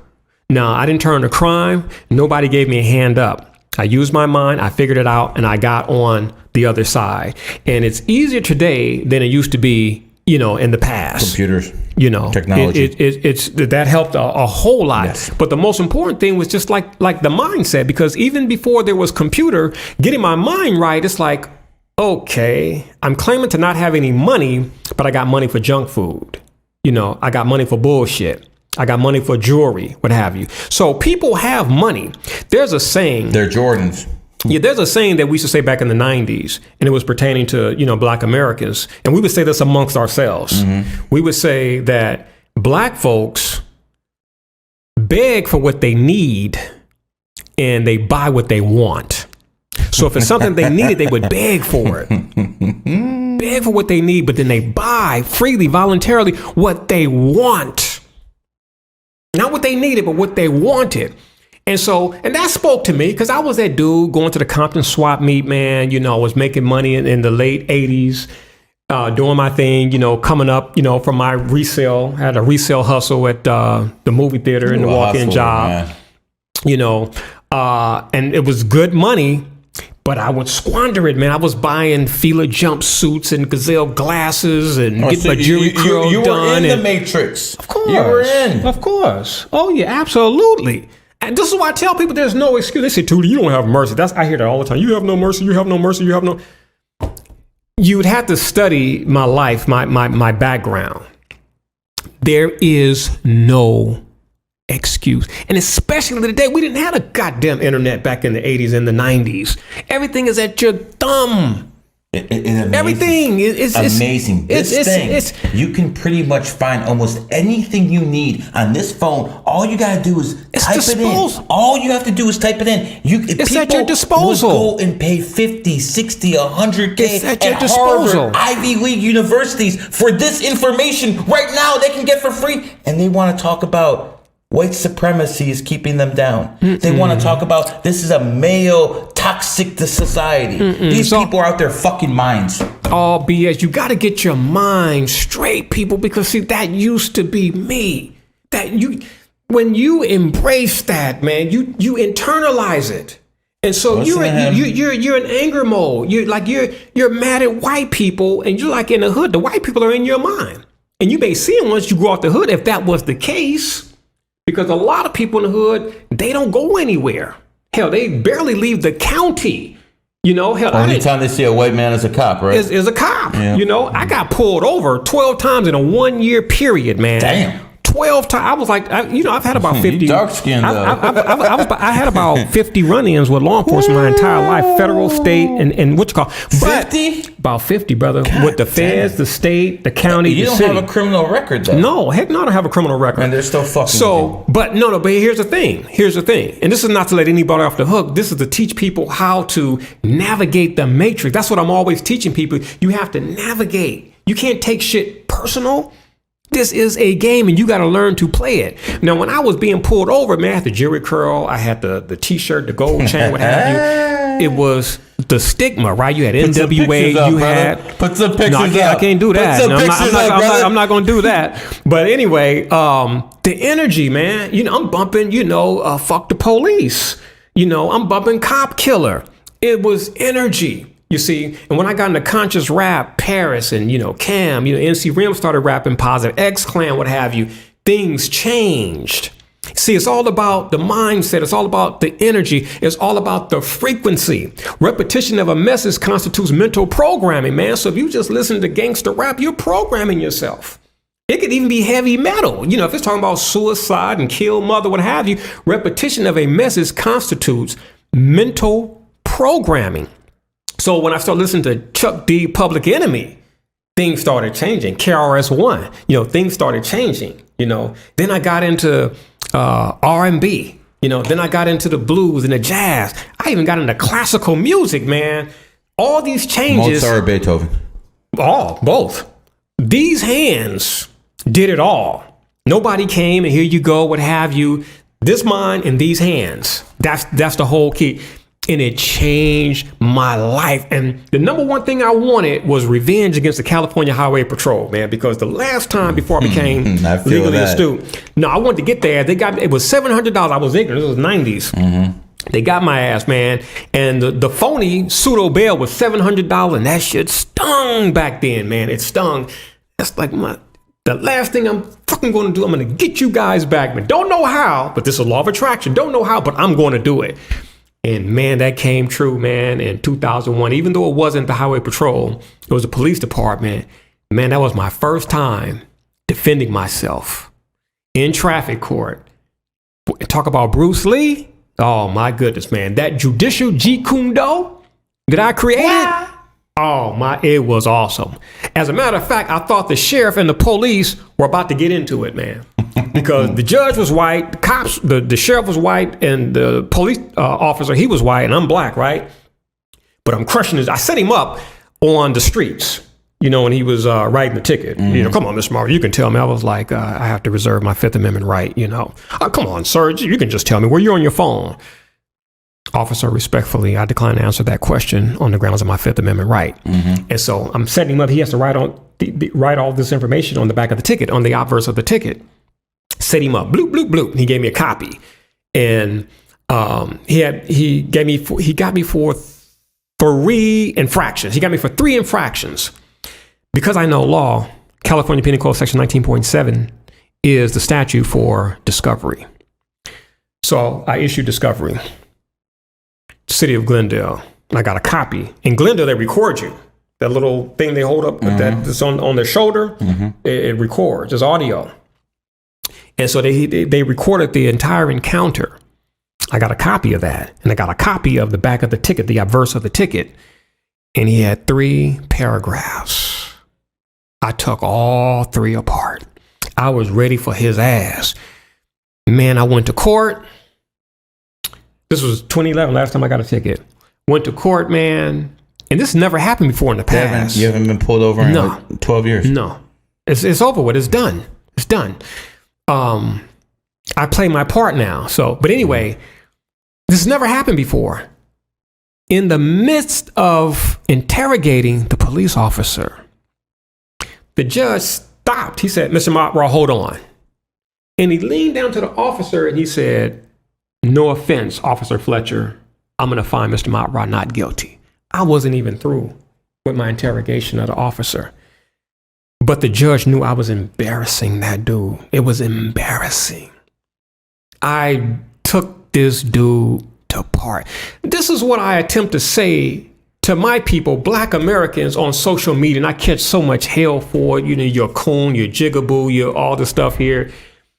And it's just like, wow, Tootie, you're going to have to brace yourself to let these things happen because they're not going to listen to reason. So what goes on is going to have to continue to go on.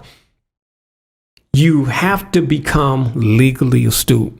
There is no excuse.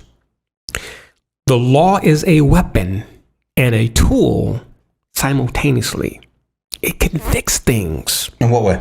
It can defend you. It can fix things like, let's just say if I have an issue. Let me back over 1 second. Okay. It can fix things in this country. You're not talking about other countries because they have law. Yeah, they're much more corrupt in other countries. So I'm just making sure you're talking about America, maybe Western society. You're not talking about Zimbabwe. Listen, you're not. I'm just making sure. Listen, all law offers remedy and recourse. Okay, even law, in Iraq, all law, North Korea, all law offers remedy and recourse. Okay, that's at its root. Mm-hmm. Now, is it implemented? No, it's the same thing in the United States of America. We have a United States Constitution that prohibits taxation based on our heads, right? It's in the Constitution. If you're going to tax the American people, it must be pursuant to the population. Correct. The enumeration of the census, right? Yes. But are we paying taxes today? Is it predicated upon the population of a state compared to other states, right? California, Texas, Florida, large populations, right? Correct. So if the federal government had to raise $1 trillion, the bulk of that $1 trillion would come from taxpayers. But from what states, though? From Oklahoma or California? Is Oklahoma going to pay more than California or Florida or Texas or New York? Of course not. Okay, because we got to break it down based on population, right? So that means out of $1 trillion, California would probably have to pay $100 billion, right? Seems legit. Yeah, it was 10%, right? I think California is 10% of the nation's population. So California would have to pay 10% of the $1 trillion, right? If my math is correct, we're looking at $100 billion. Then you got Florida, New York, what have you, maybe 60, 70, 30, what have you. And then the other 46 states. Now, based on the Constitution, that's how we're supposed to be taxed. We're not taxed like that. That's the same thing that goes on in Zimbabwe, in Iraq, Iran. Look, all nations are corporations. The movie Network, 1976, the movie Network tell you.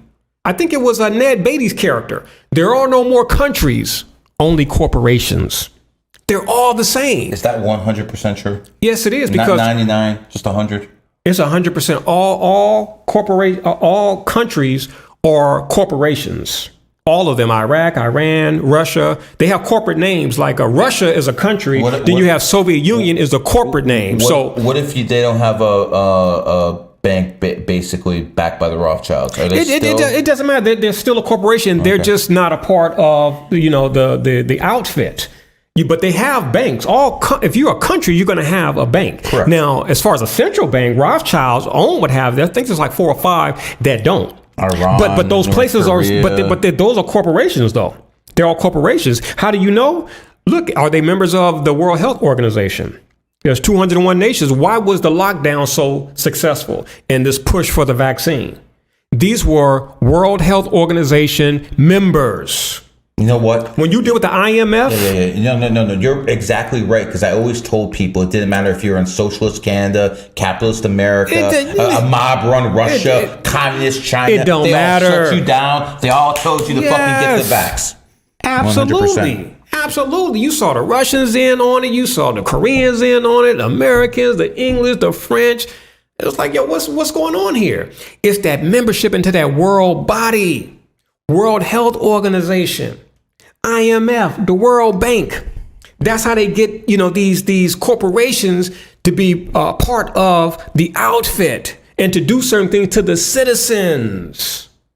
It's all about controlling the citizens, man. It's just what goes on in America goes on in Russia and Germany and other places. And it's different. But people are listening right now and they're saying, wait a second, we got more laws here. I mean, we got more laws here. We got more laws, but we also got more freedoms. I can call Joe Biden a fucking pedophile. No one's gonna fucking kick in that door and fucking take me off of jail. No one's gonna. If I go to Russia and say the same thing about Putin, Constitution. If I say the fucking same thing about Assad in Syria, I might get a fucking bullet in me. Let the Constitution change, and it'll be the same thing. See, it has to be enforced, though.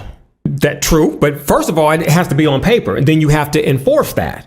So when we talk about freedom of speech, that's actually in our founding document. You see, these constitutions are made over. Why do you think there's something called a bayonet constitution pertaining to Hawaii? When the so-called Committee of Public Safety put a gun to the head of the king of Hawaii and said, look, you're going to issue this new constitution. You know what's funny about that? The last leader of independent Kingdom of Hawaii was a woman. Lily Quillen. And they say this is what happens when you have women in fucking leadership positions. The country ceases to exist. Let's talk about Korea. Who was the last leader of a united Korea? A woman. Who was the last leader of the Ming Dynasty in China? A woman. So you constantly have a pattern here. You have a woman in power, nation collapses. What does it say in the Quran about women in power? What particular provision? You tell me. Oh, well, I mean, just in general, you can call it sexist or what have you. That's it's relative. I mean, hell, it's really like that in the Bible as well, too. Really. What is more sexist, the Quran or the Bible, in your opinion? No, they're both really saying the same thing. I mean, what are the main differences? I would have to say that the Bible is a little bit more sinister pertaining to women, because the Quran does say, listen, don't kill your daughters, because the Arabs were practicing infanticide. If it was a girl baby, they would bury it alive. Yeah, so they have stoning in Islam too. Yeah, for crime though. One of my favorite movies is the stoning of Soraya M. And she was fraudulently set up though, but that's for penalty. But see, when you go to the scriptures, man, and Yahweh is telling you to kill people and rob and to go into other men's wives and shit like that, Yahweh is more gangster than Allah. My perspective on that. These are alien gods and they're gang banging, it's about territory or what have you. It may offend certain people, I know, but this ain't a safe space. But when we start talking about Bible, Quran, I look at it. I come from a different, perspective. Both. I've studied. You've been a Christian. Oh yeah, I've been all of that. Yeah, so I've been what were you first? What were you first? I started off Christian, Jew, Muslim. Okay. Do you believe Islam is superior to Judaism and Christianity? What do you mean superior? I'm asking you because you studied that one last. They're all like in line in chain. They're called the Abrahamic faiths, Christianity, Islam, Judaism. Let me rework superior, that question. What do you mean, like better or moral? Let me ask you this: what unit has a better way of keeping women in check? Oh, without a doubt, it's going to be Islam. Okay. But like the Bible, Christianity and Judaism, they have their strong spots or areas. Islam has theirs too, and they have their weaknesses. I see churches with the LGBT flag. I see Zionists promoting homosexuality. I don't see that shit with Islam. Right, and that's true. Now you have to remember over here in this corporation, which is called the United States, it's no longer the United States of America. Mm-hmm. That's the official name. The corporate name is United States Inc. Mm-hmm. Right, like Russia is the official name of that country, but the corporate name is Soviet Union of Soviet Socialist Republic. Mm-hmm. This is why there are two names, right? What's the difference between England and Great Britain? You see, England is a country. There's four nations in Great Britain, correct? Correct, but England in history, you hear about England, you don't hear about Great Britain, you hear about England, yes. Right? England is a country, but Great Britain is a corporation. Correct. Britain or British means covenant man or contract man. You see, it's a corporate term. You see, civil court, civil society. Civil means contract. When you're civilly dead, that means that you can't contract anymore. You can't vote. You know what I'm saying? You can't get a job. 19. You can't do all those things. So you're civilly dead. So studying words from a legal perspective is very important. See, when you go to court and they say, Mr. Grinberg, how fast were you driving? You was like, I wasn't, driving faster than the speed limit. You just dropped dime on yourself. You just admitted that you were driving. And in a court of law, driving does not mean what it means outside of a court of law. Driving is a commercial term. This is how they make money from us. This is how they can impound our quote unquote vehicles. This is how they can tell us to put a child restraint seat in the car. And on a particular street, don't go more than 25 miles per hour, what have you. See, it's all about the words, word control. Like I tell people, I travel. I steer or I travel. I'm not involved in commerce. Are you a traveling man? I'm a traveling man. I'm not a driving man. I'm a traveling man. I travel. I basically asked you if you're a Freemason. Oh, no. When it comes to Freemasons, but that is a question. Yeah, but it's just so much that be going on up here. It's like you can catch me. I'm not. You got me. Because some people over here will be like, but that is true. But that is true. Hold on, dude. Because we gotta fucking pretend we're Masons now too, all in secret. Get this all in society. See? But no, that's true because my father, he's like, yeah, your grandfather Bud was a traveling man, what have you. And so I haven't heard that like in a long time. But that is Masonic. That is. But hell no, Freemason, what have you. It's like I am Ma'at. I took the name Ma'at for a reason. Before you had a so-called Freemason, you had Ma'at, you had law. This is why we're controlled with law. We're controlled these days by all law. That's why Muslims say all praises to Allah. I say the same thing. All praises is due to all law, but true law, ma'at, not this pseudo stuff we have today, your statutes, your policies, your mandate. Law, when you look at the etymological root of the word law, it means to lie in a fixed state. These people change laws like it ain't nothing. Now, I'm assisting my daughter right now in a case dealing with arbitration. Now, when she signed her contract to work in 2020, California was against compulsory arbitration. California just changed the law in February of 2023. You can't change law. You can't change the law of attraction. You can't change the law of cause and effect. Only what we call God, supreme being, supreme intelligence can make law. Man cannot make law. Hell, man can barely enforce law. Is God benevolent? Is what? Is God benevolent? It depends on what you believe. It depends on what you believe. Everybody doesn't even believe in God, but these people can believe in benevolence without belief in God. I think you have to be an absolute moron to look outside and look at all this stuff and think that some God, some kind of higher power doesn't exist. Doesn't exist? No, it does exist. You have to. How do you look outside and say there's no God? But that's going to. I agree. But that's going to be subjective. And there are morons walking around here. They're called atheists. They don't believe in God. Perhaps until they're about to get eaten by a shark and falling overboard.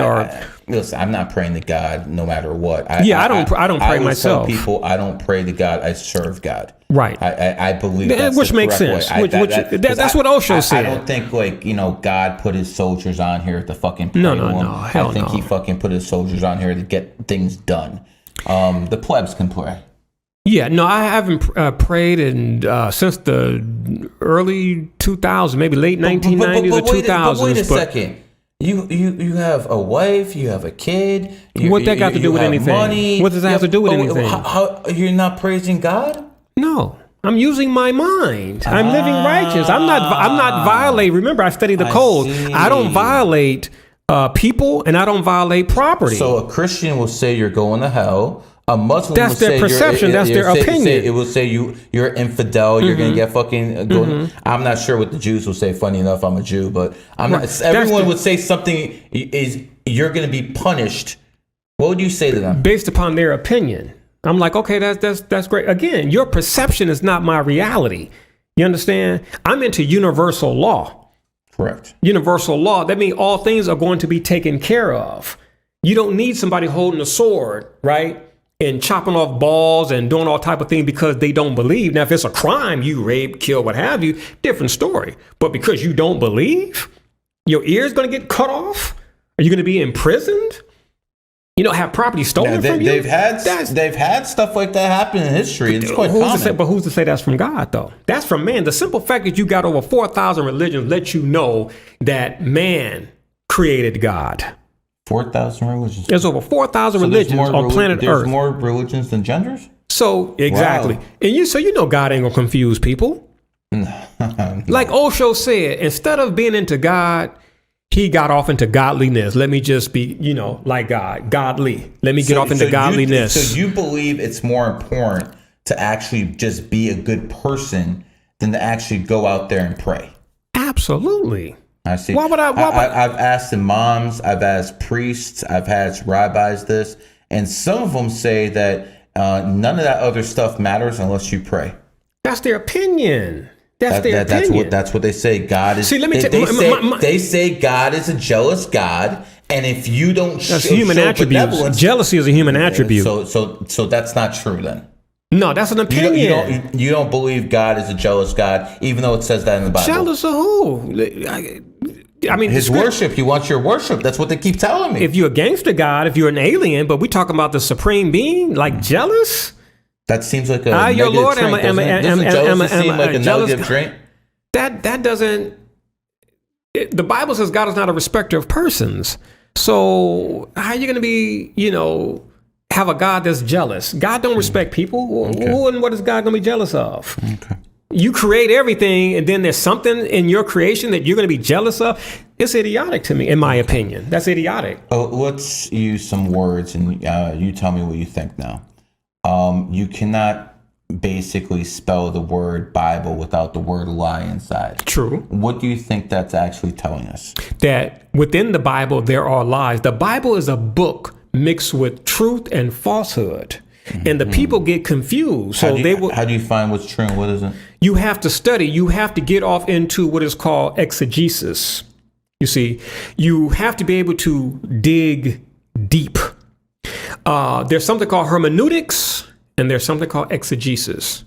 And so you have to apply what I call exegesis hermeneutics, which is a technique. You can't take things at face value. You have to go under. Like when we say understanding, you have to go under. The truth is always buried deep. What has value is always deep. The roots is hidden, right? The pearl is in the oyster, deep in the sea, hidden, right? It has value, right? Pearls have value, right? Where's the gold at, right? Where's the diamonds? Things on planet Earth that have value are deep. You got to go deep within. You have to dig. You have to dig. And most people don't do that. They take things at face value. So this is why you have the esoteric and you have the exoteric. You see, you have endogenous and exogenous, inner, outer, metaphysics. You see, you have metaphysics above the physic or the physical. And most people, they only get the exoteric. They don't get the esoteric. So certain Christians will see a statue of Mary and they'll bust their little ritual driving down the street. You see them all the time, especially the Latinos or the Hispanics who are very, religious people, Catholics, if you will. I see a lot of, they could be gangbangers, man. They bloop, bloop, bloop when they buy a Roman Catholic church. So where am I going with this? About the happens in podcasts. You get it right, and all of a sudden you lose your train of thought. Yeah, no, it's a sign of getting old, brother. No, it's just having a lot in your mind. I was going somewhere with that about the Roman Catholics, what have you. But I'll get back to it. Okay. Dealing with religion. Let me just say this about dealing with religion. Religion is a belief system. It's predicated upon personal belief. It is subjective. It is because truth also is subjective. No, well, how can truth be subjective? There's only one truth. There's universal truth, and then you have the subjective truth. 1 + 1 is always going to equal 2. That's mathematics. And if you want to say that's true, that's a truth. Yeah, but it's also mathematics. So we could say, I know, but what I'm saying is, it can't be subjective. So some truth is subjective. I just said that there's universal. Okay. And then you also have subjective because there were things. Hold on, brother. Hold on. See, that's how I've lost my train of thought. Listen, there were things 20 years ago that I believed in that I no longer believe in today, and I would have killed you for those things. Like when I was a Muslim, you fuck with Farrakhan, you're dead. Oh, so if I insulted Louis Farrakhan, you're throwing hands right away.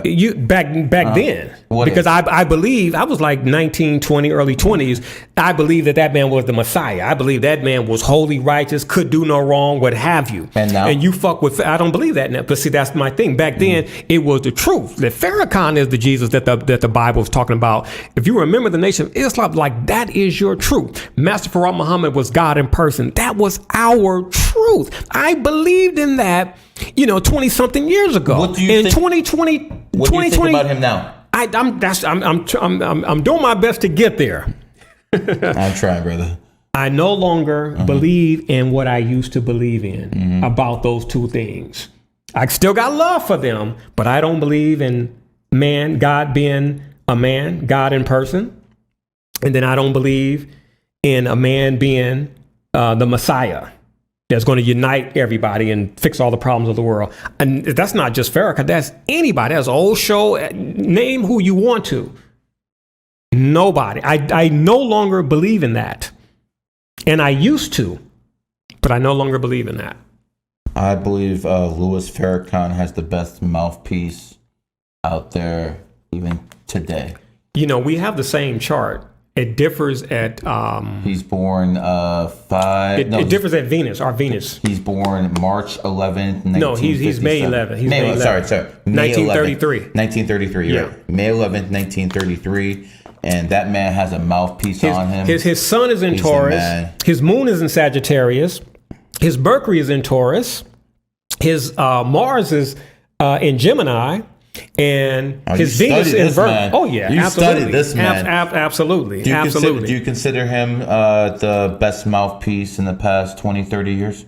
Absolutely, without a doubt. Okay. That dude is awesome, who's man. Second, in your opinion? In the past 20, 30 years, I mean, there's been so many. I would probably have to put Dr. Martin Luther King. Hell yeah. Dr. King. Now, I'm going to tell you something. Dr. King could rival Mr. Louis Farrakhan. Dr. King, that dude was poetic, man. What about Malcolm? Malcolm's up there, but Malcolm is kind of like myself. He's not fluent.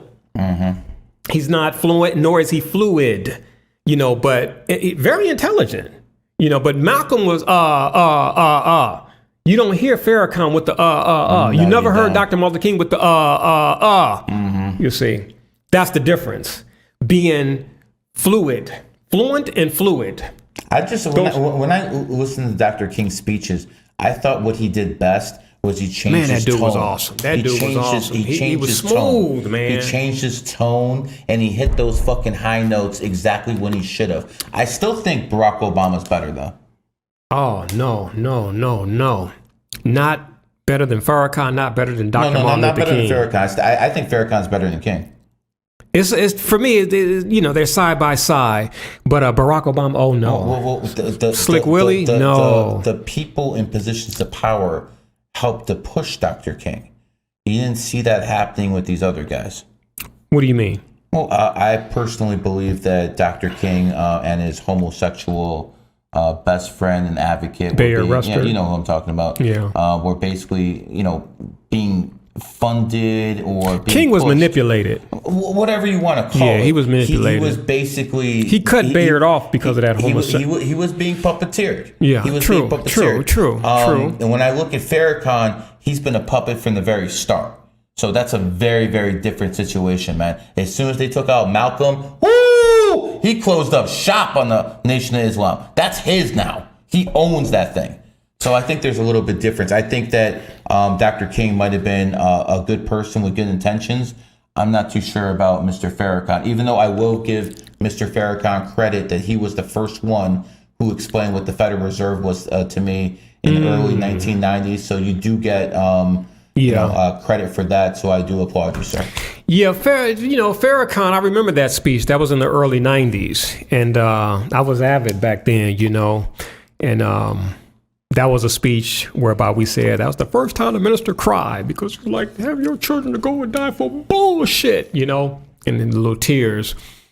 But the difference between Mr. Louis Farrakhan and Dr. Martin Luther King Jr., like Malcolm said, King was about the actions. See, when King got away from the integration and holding hands and all of that talk that he was known for in the 50s and 60s and went economics, Bye-bye. big mistake. When King started telling the United States government how to spend its money, right? There was $200,000 allocated for each Viet Cong killed, but then only $50-something for each American. King was like, we got a problem there. Why are we spending more money for harm, detriment, when the American people, especially like in Mississippi, were impoverished? We're spending more money to kill people than we're doing to uplift American citizens. So King gave a speech whereby he said, when we come to Washington, D.C., right, the Poor People's March, I believe it was, he said, we're coming to get our check. That's why a lot of people today, pro-reparation people, quote that Dr. King speech there. We're coming to get our check. That comes from Dr. King because he said that. When we come to D.C., we're coming to get our check. We are owed. Dr. King signed his death warrant, April 4th, 1967, Riverdale Church in the state of New York. They killed him 1 year to the day.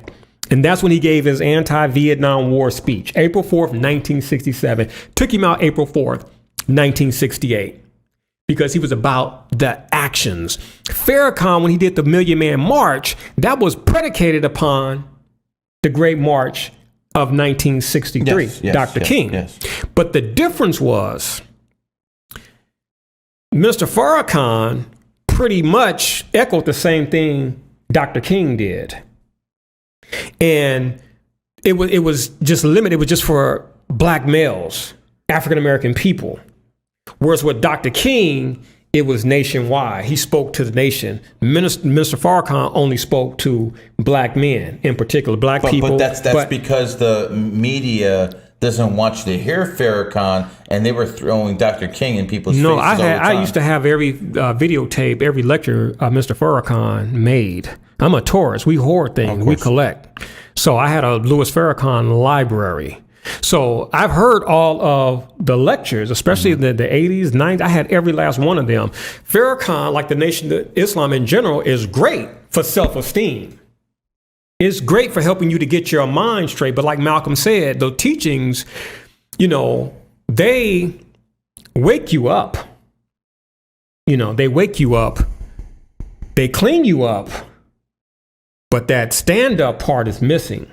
And when Malcolm left the nation, Malcolm was about that stand up. Okay, I'm cleaned up, I'm woken up and all of that, but now I got to stand up. Okay. And when you stand up, you got to take action. And that's what you notice King got assassinated, X got assassinated, Mr. Farrakhan, no disrespect, never got assassinated.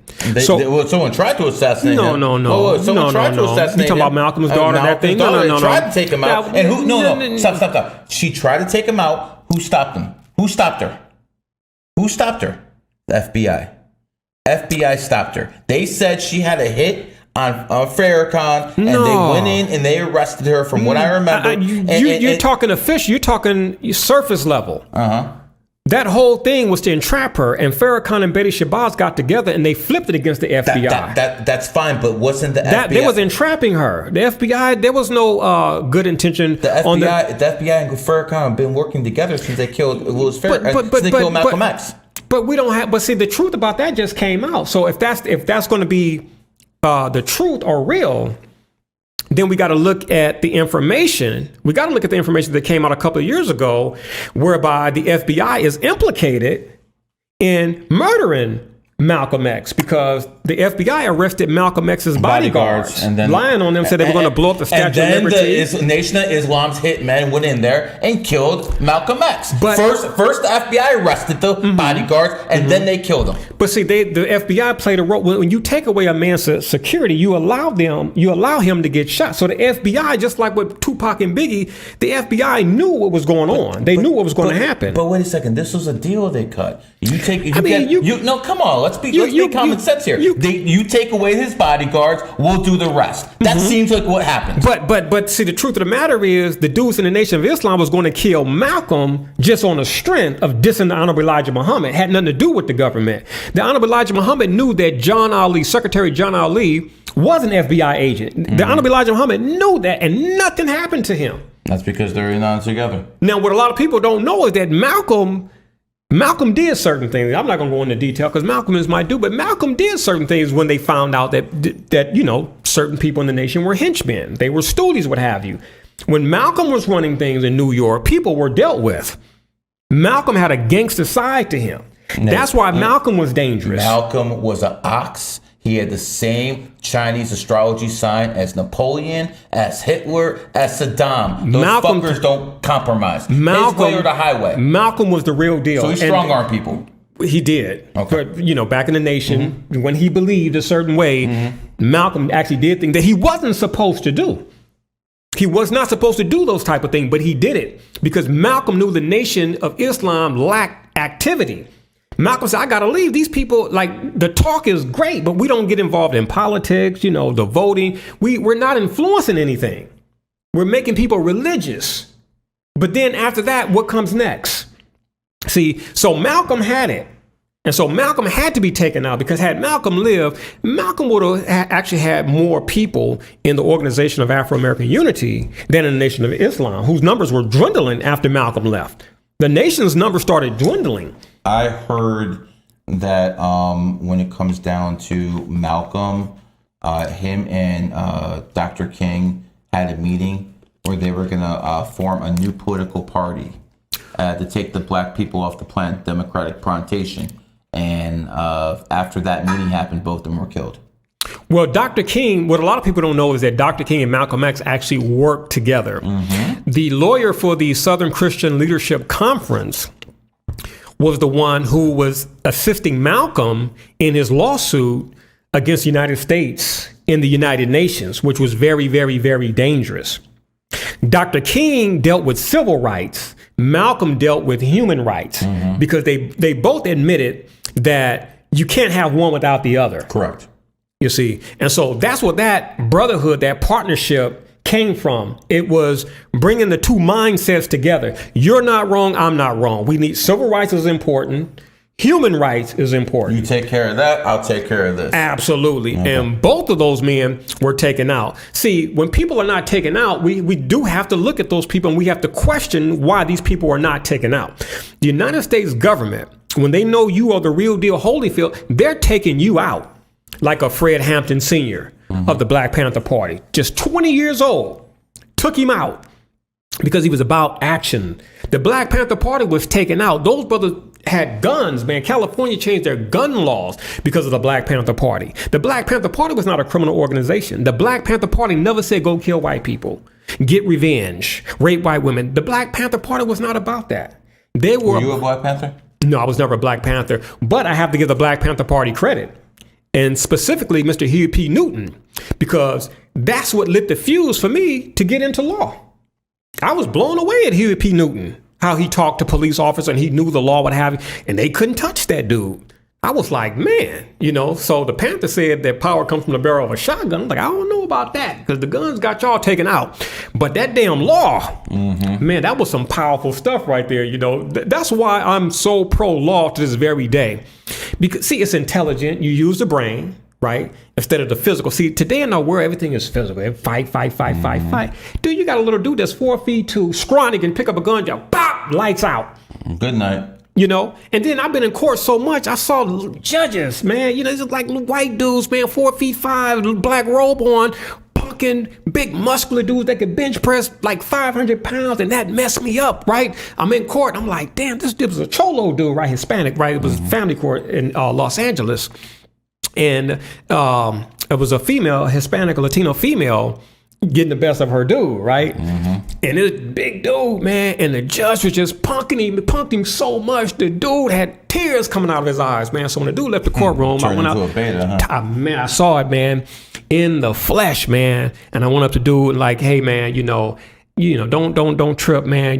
Be there for your child, what have like. When the dude turned around, man, like tears was coming down his cheeks, man, like he was like crying, man. And I knew it wasn't like bitch made type of tears. Like it set your core. Because men, we cry. We got to keep that shit real. Like some people say, men cry at night in the dark.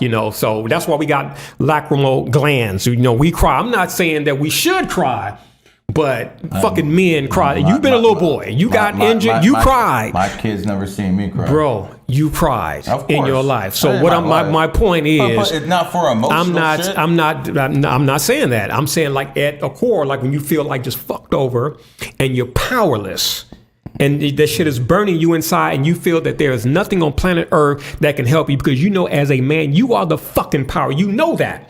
But in this system, we have things set up that can take that away from men. I don't give a damn who it is. I'll tell you one thing, bro.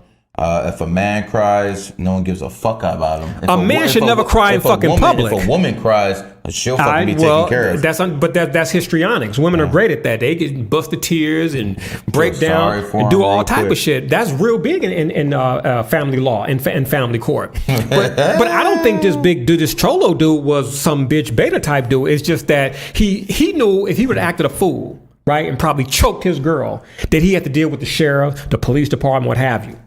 Power. You dig? Power. Absolute power corrupts absolutely, right? Yeah, so it's like, damn, what the fuck can I do here? Because, if I snatch her up, these guys going to be on my ass. You see? So this dude felt powerless. And then a couple of years ago, I saw big burly dudes, like big dudes, man.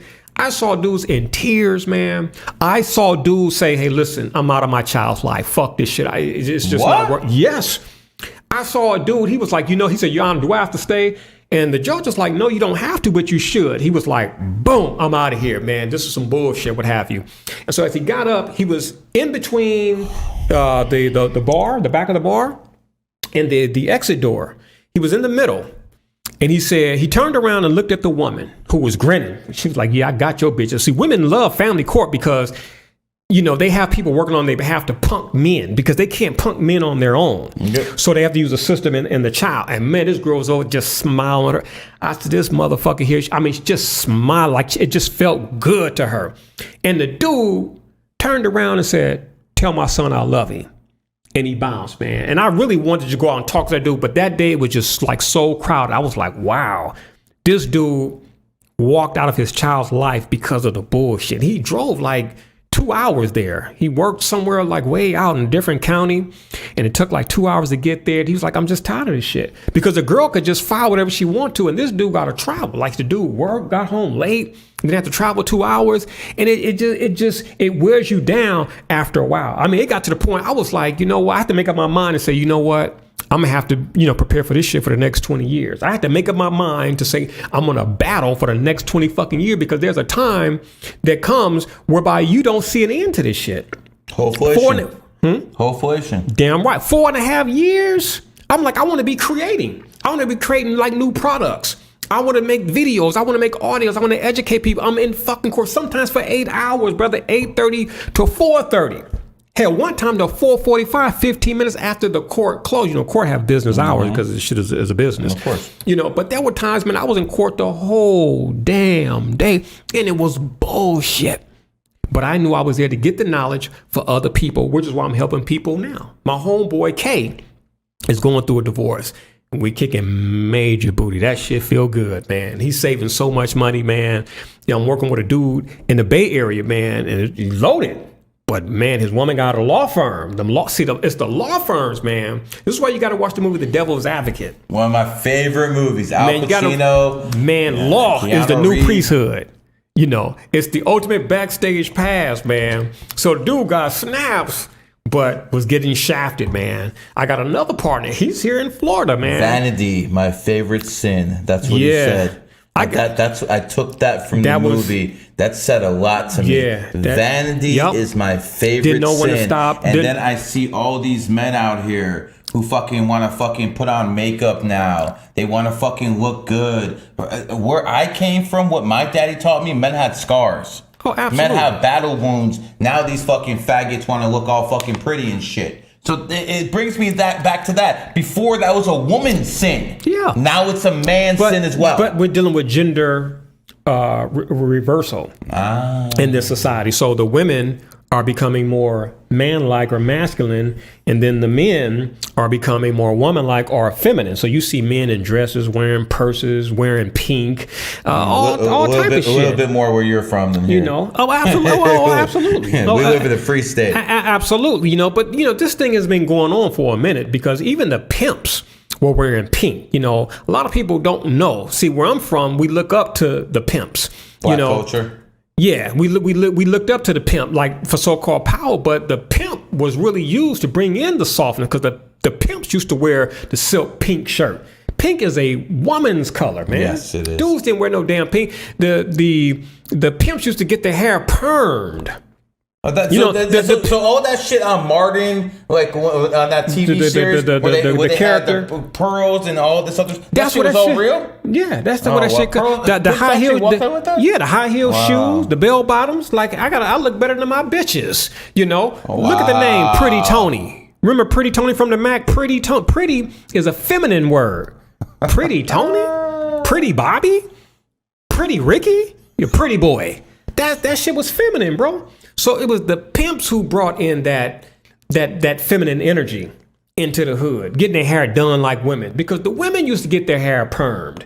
Does that shit cut at the barbershop? Does that have anything to do, in your opinion, with so many, especially in the black community, so many boys being raised by single mothers? There's no fucking masculine energy around, so they get basically brainwashed to be fucking feminine.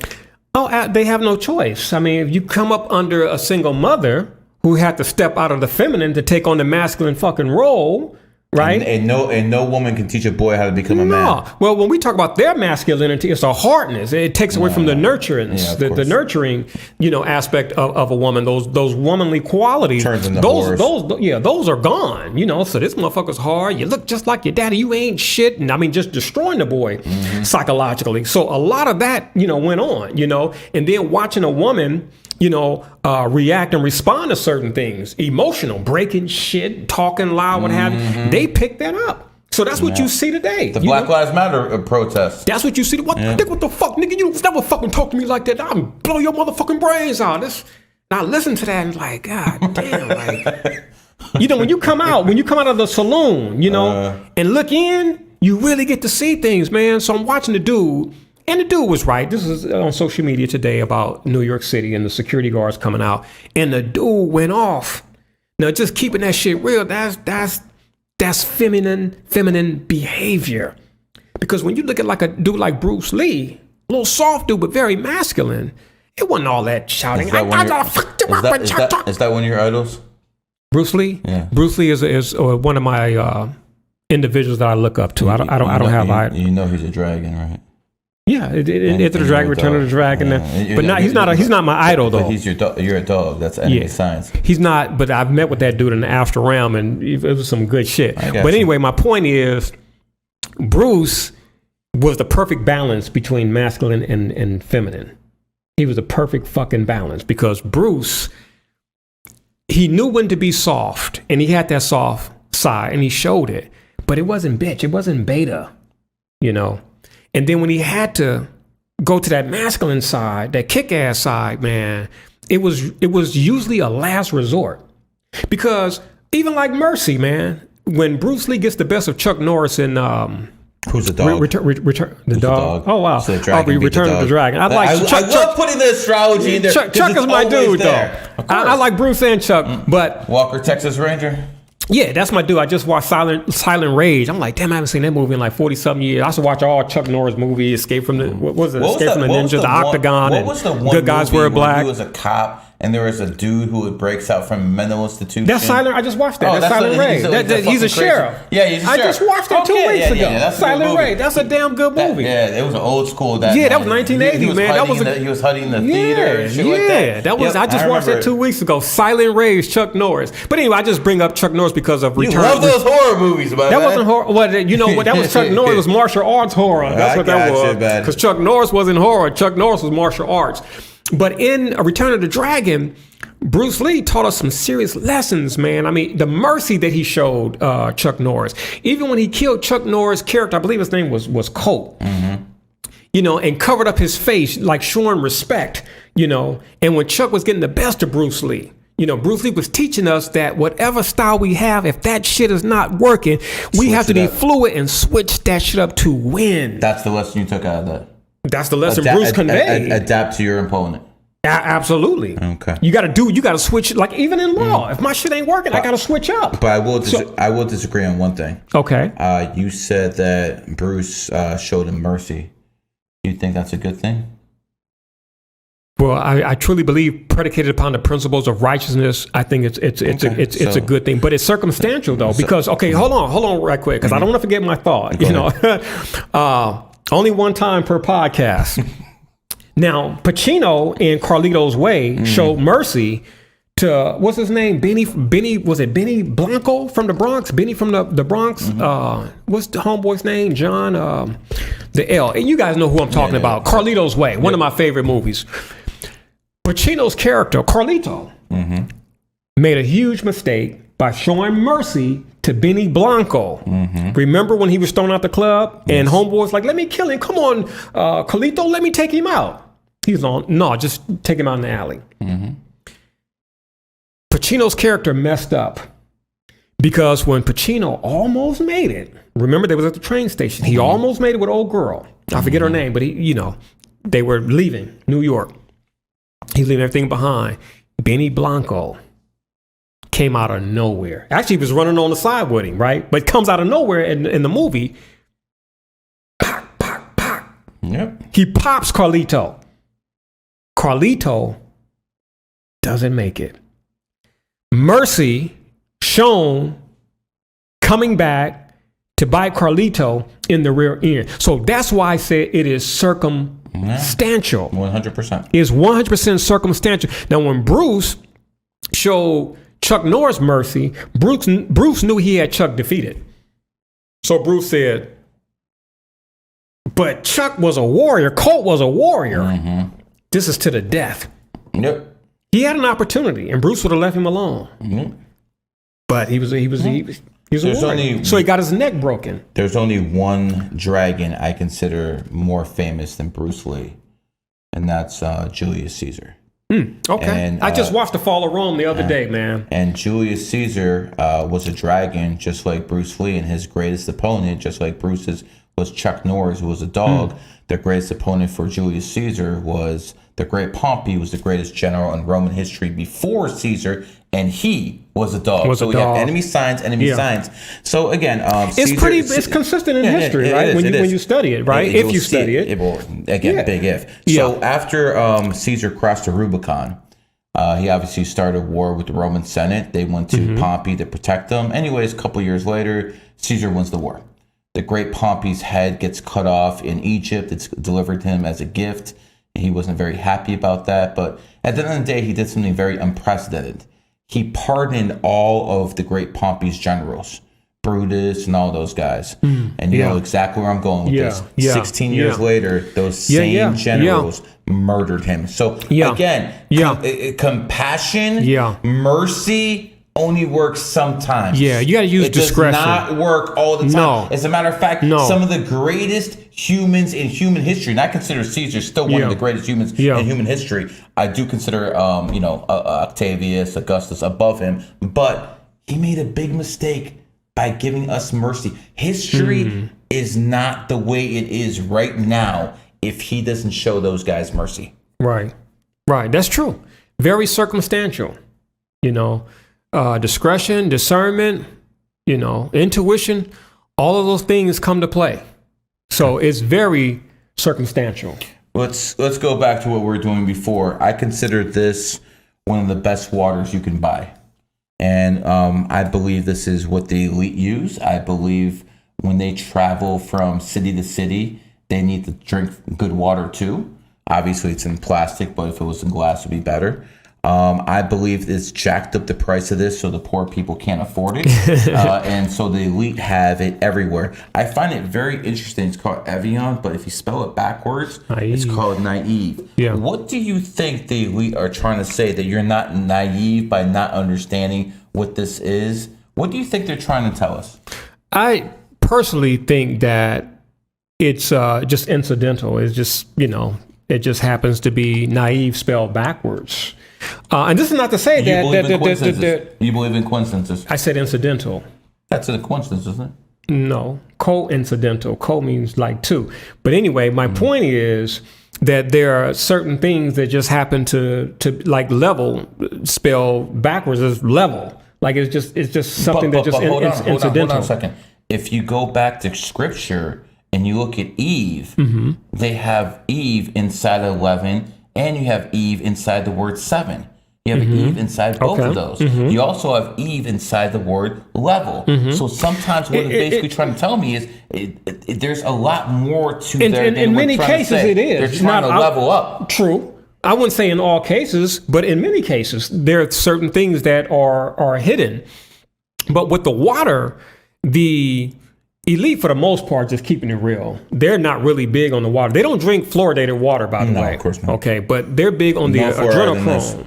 So, but when you know your thing about water, the best water that you can drink outside of nature is going to be filtered, carbon filtered, reverse osmosis, microclustered, ozonated or oxygenated, minerally enhanced water. Now that's water that you have to make. That is water that you have to make. The best water is coming in nature. We don't have a lot of that left anymore in the United States of America. But if you want good water, you got to have a unit, a machine to purify that water, because the chemicals in the municipal water supply, when we talk about Americans being stupid, dumb, degenerate, what have you, the water plays a role. The sodium fluoride, I have a video and they show the sodium fluoride spilling on concrete, eating into the damn concrete. And the men that go to clean it up are wearing hazmat suits. And they wear the hazmat suits when they are putting in the sodium fluoride into the water supply. So if it's so good for children, their teeth, right, fluoride, why are you wearing a damn hazmat suit? You gotta be out your fucking mind to think the government cares that much about your teeth to put fluoride in the water. That fluoride works on your pineal gland. There, tell them again. Okay, that works on your pineal gland. This is the site of the Anya chakra, the sixth chakra, the third eye. It calcifies the pineal gland. That stuff is crap. And then we talk about LGBTQ and homosexuality. We're talking chemicals. Atrazine. You guys have seen the documentary about the frogs, the atrazine frog experiment. When they gave the frogs the atrazine and the frogs became homosexual, they were transforming into female frogs. The male frogs were transforming into female frogs. Sounds like California. There's more atrazine in the drinking water than they use in the damn experiment. Yeah. There's more atrazine in the municipal tap water than they used in the experiment. They created genetically modified salmon, and they put that stuff into the water supply. Yes. And they said these salmon, the genetically modified ones, and the salmon that are not genetically modified, you couldn't tell the difference. Everything's going to be the same. What ended up happening is the genetically modified salmon started eating the regular salmon. See, science is always going to go wrong. It's always going to be Frankenstein. The fishermen who get the genetically modified salmon now, they have to fucking pull parasites out their fucking mouth. I got videos of that, bro. This is disgusting. Yeah, they also have lice. But in my video library, which is thousands of like DVDs, I have stuff that would just really gross people out. I'm talking the most staunch fish eater or pork eater, what have you. It'll mess you up. The things that people have eaten historically, well, in the past 30 to 40 something years, with them being modified and tainted, it would mess people up. It's not the same. I tell people all the time, the meat you're eating today is not the meat of the biblical days. Hell, it's not even the meat of 200 years ago. People ate meat and never got cancer. Now they're eating meat and they get cancer. Keep your food in the microwave more and more. See what happens. It's not necessarily the meat. It's the chemicals pumped into the meat. Now, if anybody using a microwave oven in 2023, you need to really go do your due diligence, because the microwave oven, it causes the molecules of food to spin backwards in the wrong direction. You see, so you're taking in cancer. You are what you eat, you see. And so things in the body, like cells, like movement, energy goes a certain way, moves in a certain direction, and denotes health. When it goes backwards, it's the opposite of health. So eating microwave food is eating irradiated food. You're cooking yourself. You're cooking your cells by eating what comes out of a microwave oven. Motherfuckers can't even fucking use a toaster oven. Food don't. You're not supposed to make things in 2 minutes and 3 minutes and 5 minutes, man. The damn turkey takes 90 minutes. You know, I can't remember my mother making mac and cheese. I can't remember my mother making mac and cheese for 2 or 3, 4 something minutes. You know, we're talking about like a 30-minute. We're talking about a 30-minute process, man. Like back in the day, my moms, they got down with the cooking. You know, I mean, it's not like we didn't have fast food, but it was like a treat. We didn't have that shit every day. Yeah, right. You know, moms got in the kitchen, man, would break some things down. That's Grandma Sis, knew actually how to cook. My auntie, Aunt Beverly, Aunt Iris. You know, I have a content house. I'll show you it tomorrow, right? Okay. Where I have all my influencers go in there, fucking OnlyFans whores in there, in and out all the time, right? Listen to this. The house is dirty. You have fucking 20 women who go through that fucking house. Not one of these bitches could clean. It's not in them, brother. Not one of these bras. They don't even have that instinct to like, oh, let me wash the dish. Like that's gone, brother. But in the 70s and the 80s, that's how the women got down. They know how to get on their knees, though. Oh, absolutely. Well, I told you this is glorified whore culture, man. They know how to do all that. Get facials, man. Get butt tuned, plugged, I should say. All of that stuff. They know all of that stuff. It's glorified. But the womanly art, of being a woman, like, man, that's gone, man. That's frowned upon. That's subjugation. That's slavery.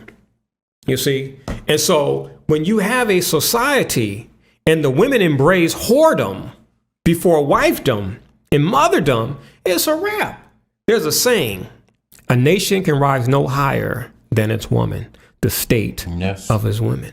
So if you look at the state of American women, I keep my mouth shut on social media because I don't want to, kick up dust. I don't. And the whole ruckus, because, people are already dealing with certain things, and a lot of people have come a certain way. And so if you get them into health and other areas, you most definitely want to keep them there because they're listening. And this aspect of knowledge will save their life and improve their health. But people are so childish and immature that if you talk on so-called conspiracies and horror culture, what have you, they become offended. They don't. Oh, you mean whores don't actually like telling the truth? They don't like hearing the truth that they actually are whores. So no, they don't. And so the other things that they listen to that they will acknowledge is the truth, they'll turn on that. They'll like, you know what? I don't even want to hear about health anymore because you offended me over here talking about whores. They're not there yet. You see, so if they are offended about something because a wire has been hit, they're out. I'm offended. Has anything worse ever happened to America than the 19th Amendment? Oh, man. I would have to say the 1913 Federal Reserve Act. It was worse than feminism. Really? Than feminism? Really? You know what? If I had to look at both of those, right? I'm saying the Federal Reserve because the whole money. But the tax situation didn't corrupt our morals.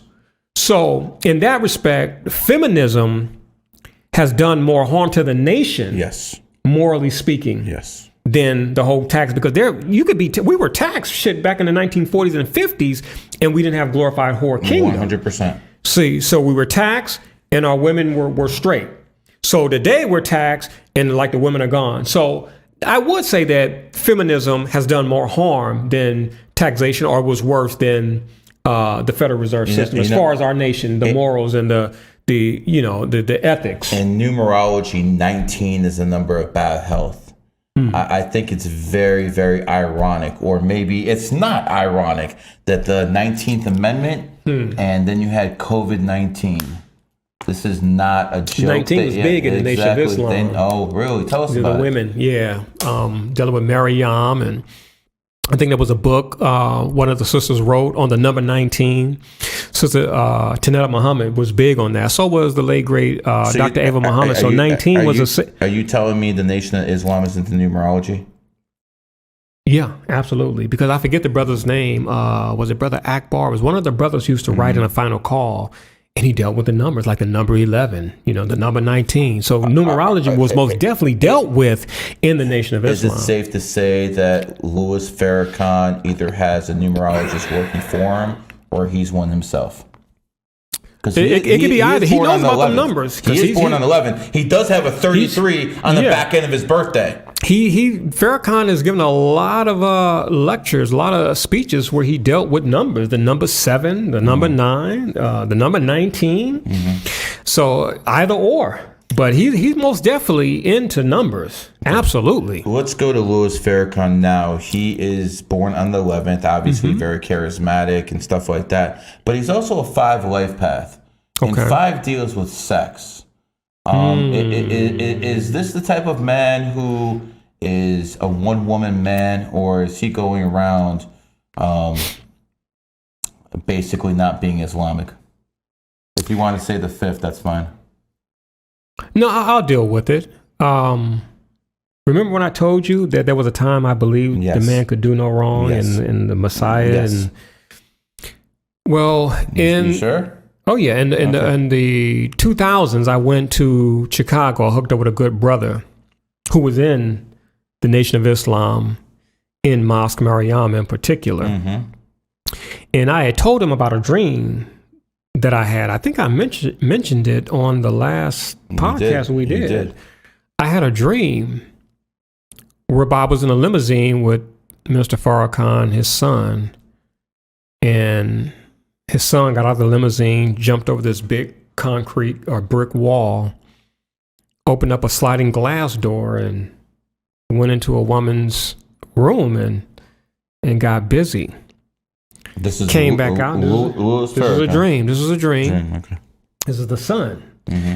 And hops the gate, gets back in the limousine, and we take off. But I'm looking at him like, how the fuck? How could you do that? The teachings you guys preach and teach, you know, one man, one woman, and the sacredness of the woman and marriage. Mm-hmm. I'm looking like, how could you do that?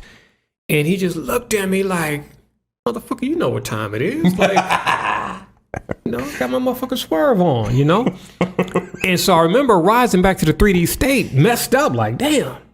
And there are certain dreams I can have that impact me so much that when I return to the 3D state, I'm impacted physically. I can, it's like something, it's like it was, you know, 3D. Okay. Even though it was in the astral realm, lower astral realm, the dream world. So I'm like, man, this just wasn't no crazy dream here. That shit hit at my core, like, damn. Like I discovered something in the astral realm. Well, I kept my mouth shut because, you know, it was in the astral realm. I didn't have anything in the 3D, physical evidence, what have you. But my little brother, when I left the nation, my little brother was in the nation. We weren't in at the same time. Is he still in? No. A lot of people that, you know, was in the nation in my day, no longer in the nation. There's probably 2 or 3 brothers from my crew back in my day.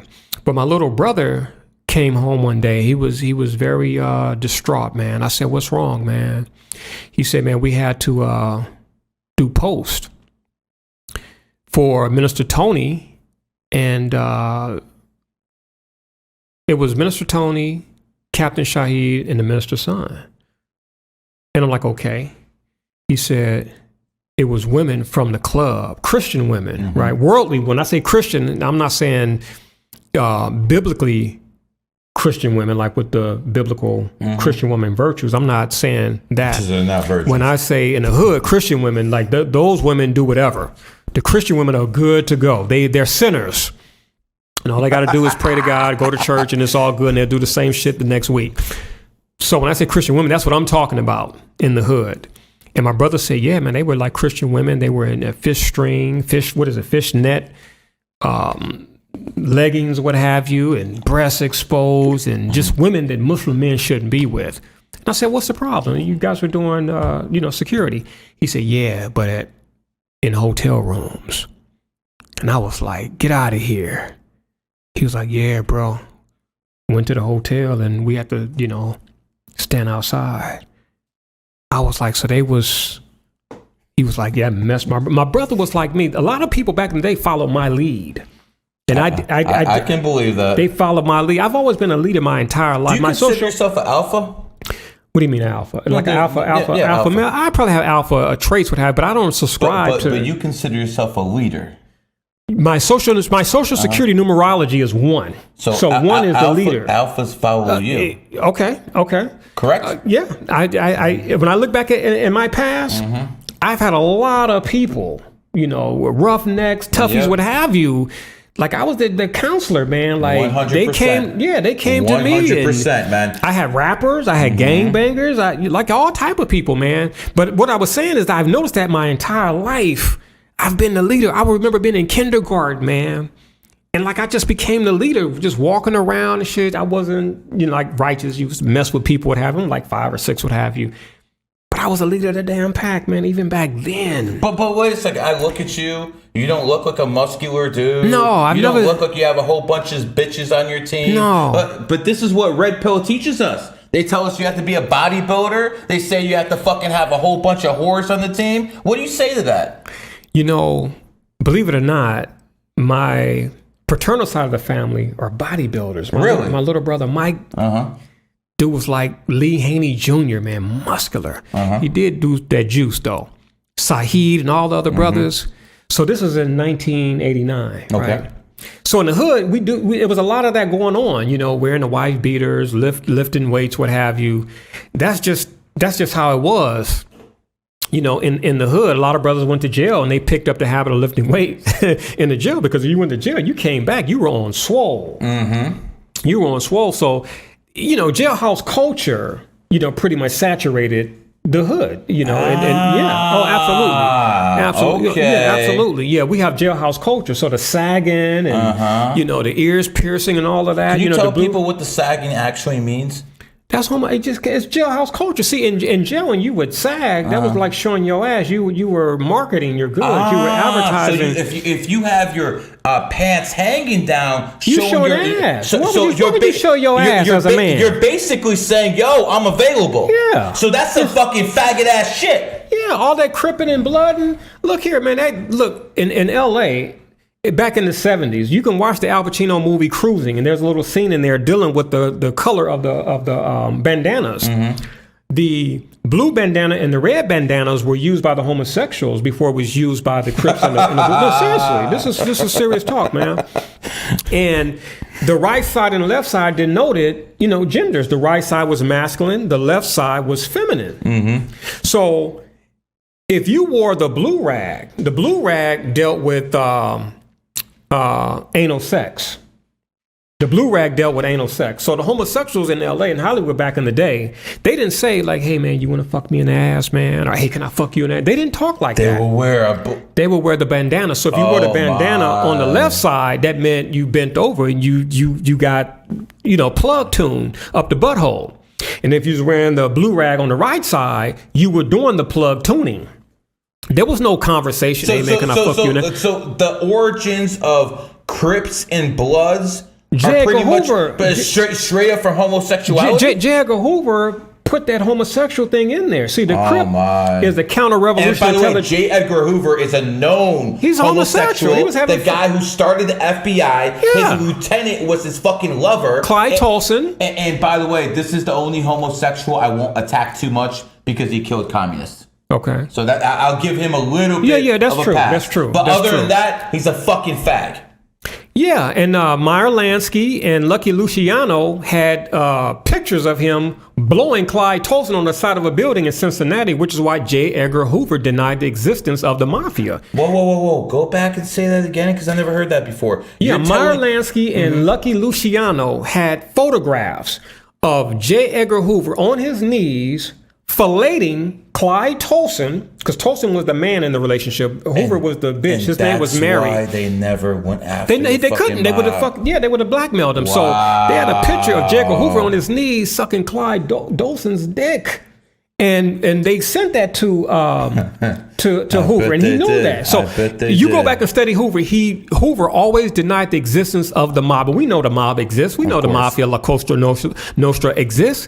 But he denied it because he was being blackmailed by Lucky Luciano and Meyer Lansky. So that's why as soon as J. Edgar Hoover was removed, the fucking FBI went right after the fucking mob. Absolutely. See, they had, the CIA took out J. Edgar Hoover. See, they took out Hoover with sodium morphate in a toothpaste. That's why they found Hoover. Go research this. They found him dead, naked in his bathroom. So the CIA killed him. The CIA knocked him out because, see, J. Edgar Hoover was violating the statutes. He was violating the establishment clause of the FBI. Mm-hmm. So when you understand the FBI and the CIA, internal CIA is globally. Yes. Well, Hoover was gangster. He was like, F that. So the CIA kept running into FBI agents all over planet Earth. Oh wow! And the FBI wasn't supposed to be global. They're national. And they kept telling Hoover, "Look, you got to stop this." Hoover's like, "Man, screw you guys." Like Hoover was about that power. So the CIA took Hoover out. Pretty fucking homosexual. Yes, he was. So the CIA took Hoover out and installed their man, the second in command. What year was this? This was 1971, I believe. 71 to 72, early 70s. I believe it was 1971. 71 to 72.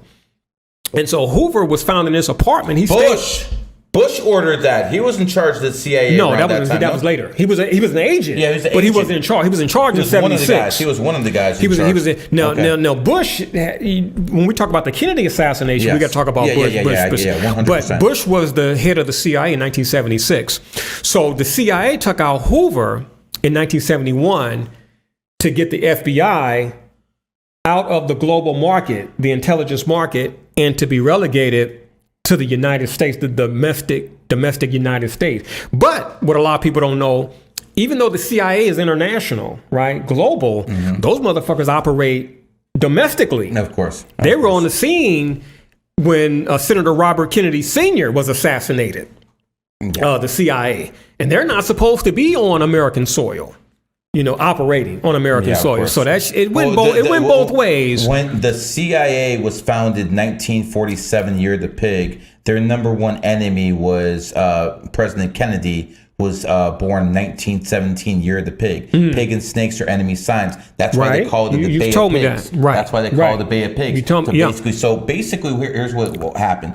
John F. Kennedy passed Executive Order 11110 on 6/4/1963. So 1111. So you have your 1111. He waited until that executive order and he passed it on the 11th day. That took away the power from the Federal Reserve to print money. Oh yeah. So what happened is $4 billion. within 6 months they put a bullet in him. And when Lyndon Johnson took over, the first thing he did wasn't bury his predecessor. He reversed it. First thing he did was reverse the executive order. 11110. Yep. So again, President Kennedy was on our side. Oh yeah. President Kennedy best president was you guys had. Best fucking president you had in the past 100 fucking percent. Even over Trump. Trump is in second place to JFK. That was the dude. And it's a big second place because there's absolutely. Like Michael Jordan when he was the prime guy, and the second guy, Akeem Olajuwon. Big fucking gap between those.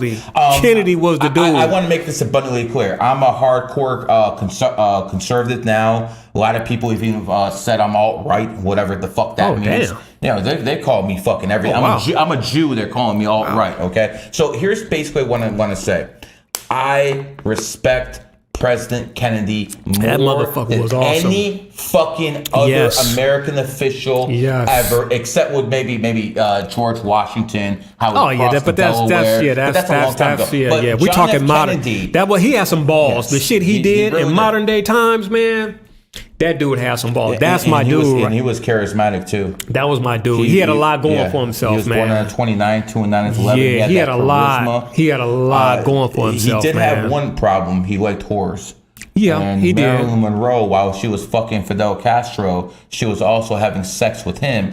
And the thing is, she was taking secrets from Kennedy and giving them to Fidel. And that's why the CIA murdered Marilyn Monroe, because she was a double agent too. Yeah, see, Kennedy was sleeping with a lot of women. He was sleeping with a West German prostitute. That was the woman he said gave him the best head he ever had in his life.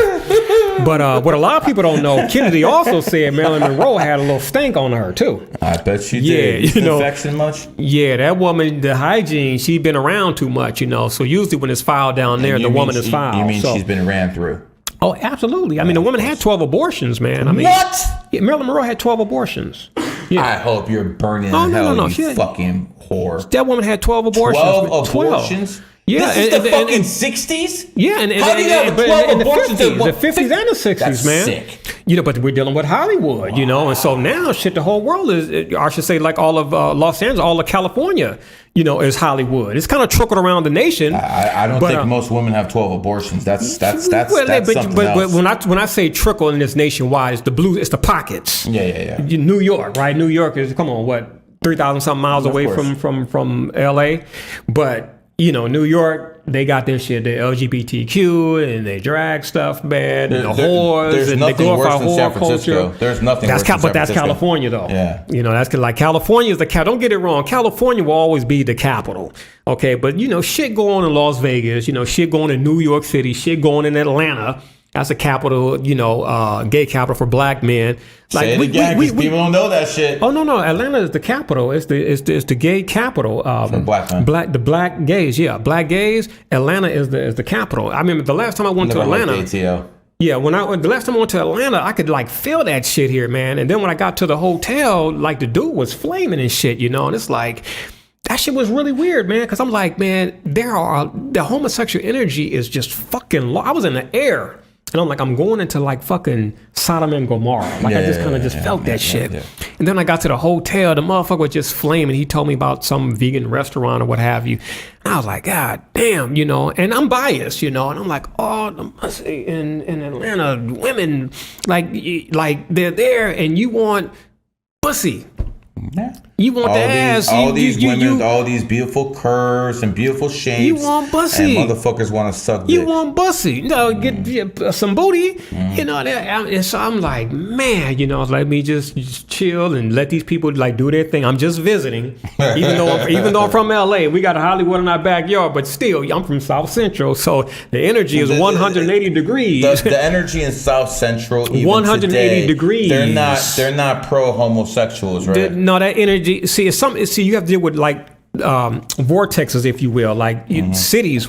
They're energy fields. Yes. And so the energy field of Compton, and West, South Central, what have you, that shit is 180 degrees opposite of Hollywood. It's like night and day. You go there today, and the hood is not how it used to be in my day, but still, what you see going on in Hollywood, you don't see that there. Like all the LGBTQ and the flags. I'm not saying it doesn't exist, but it's not evident. They're not waving flags, and you're not seeing like what I see when I go to certain spots in Hollywood. I have a very weak stomach, by the way. So if I go to a restaurant, right, so I go to Alak, and then I see, you know, a transvestite come in, it messes with me. I have to get up and go. I can't. It'll spoil my appetite. I went to a fast food place. And I'm getting the food out, and a transsexual gave it to me. I fucking threw the shit away. There's a spot that we have a plant. We have a plant power, I believe is the name of it, in Hollywood, and there's a transvestite that worked there. And so when I go there, I'm always taking a risk when I go there because that individual could be working there.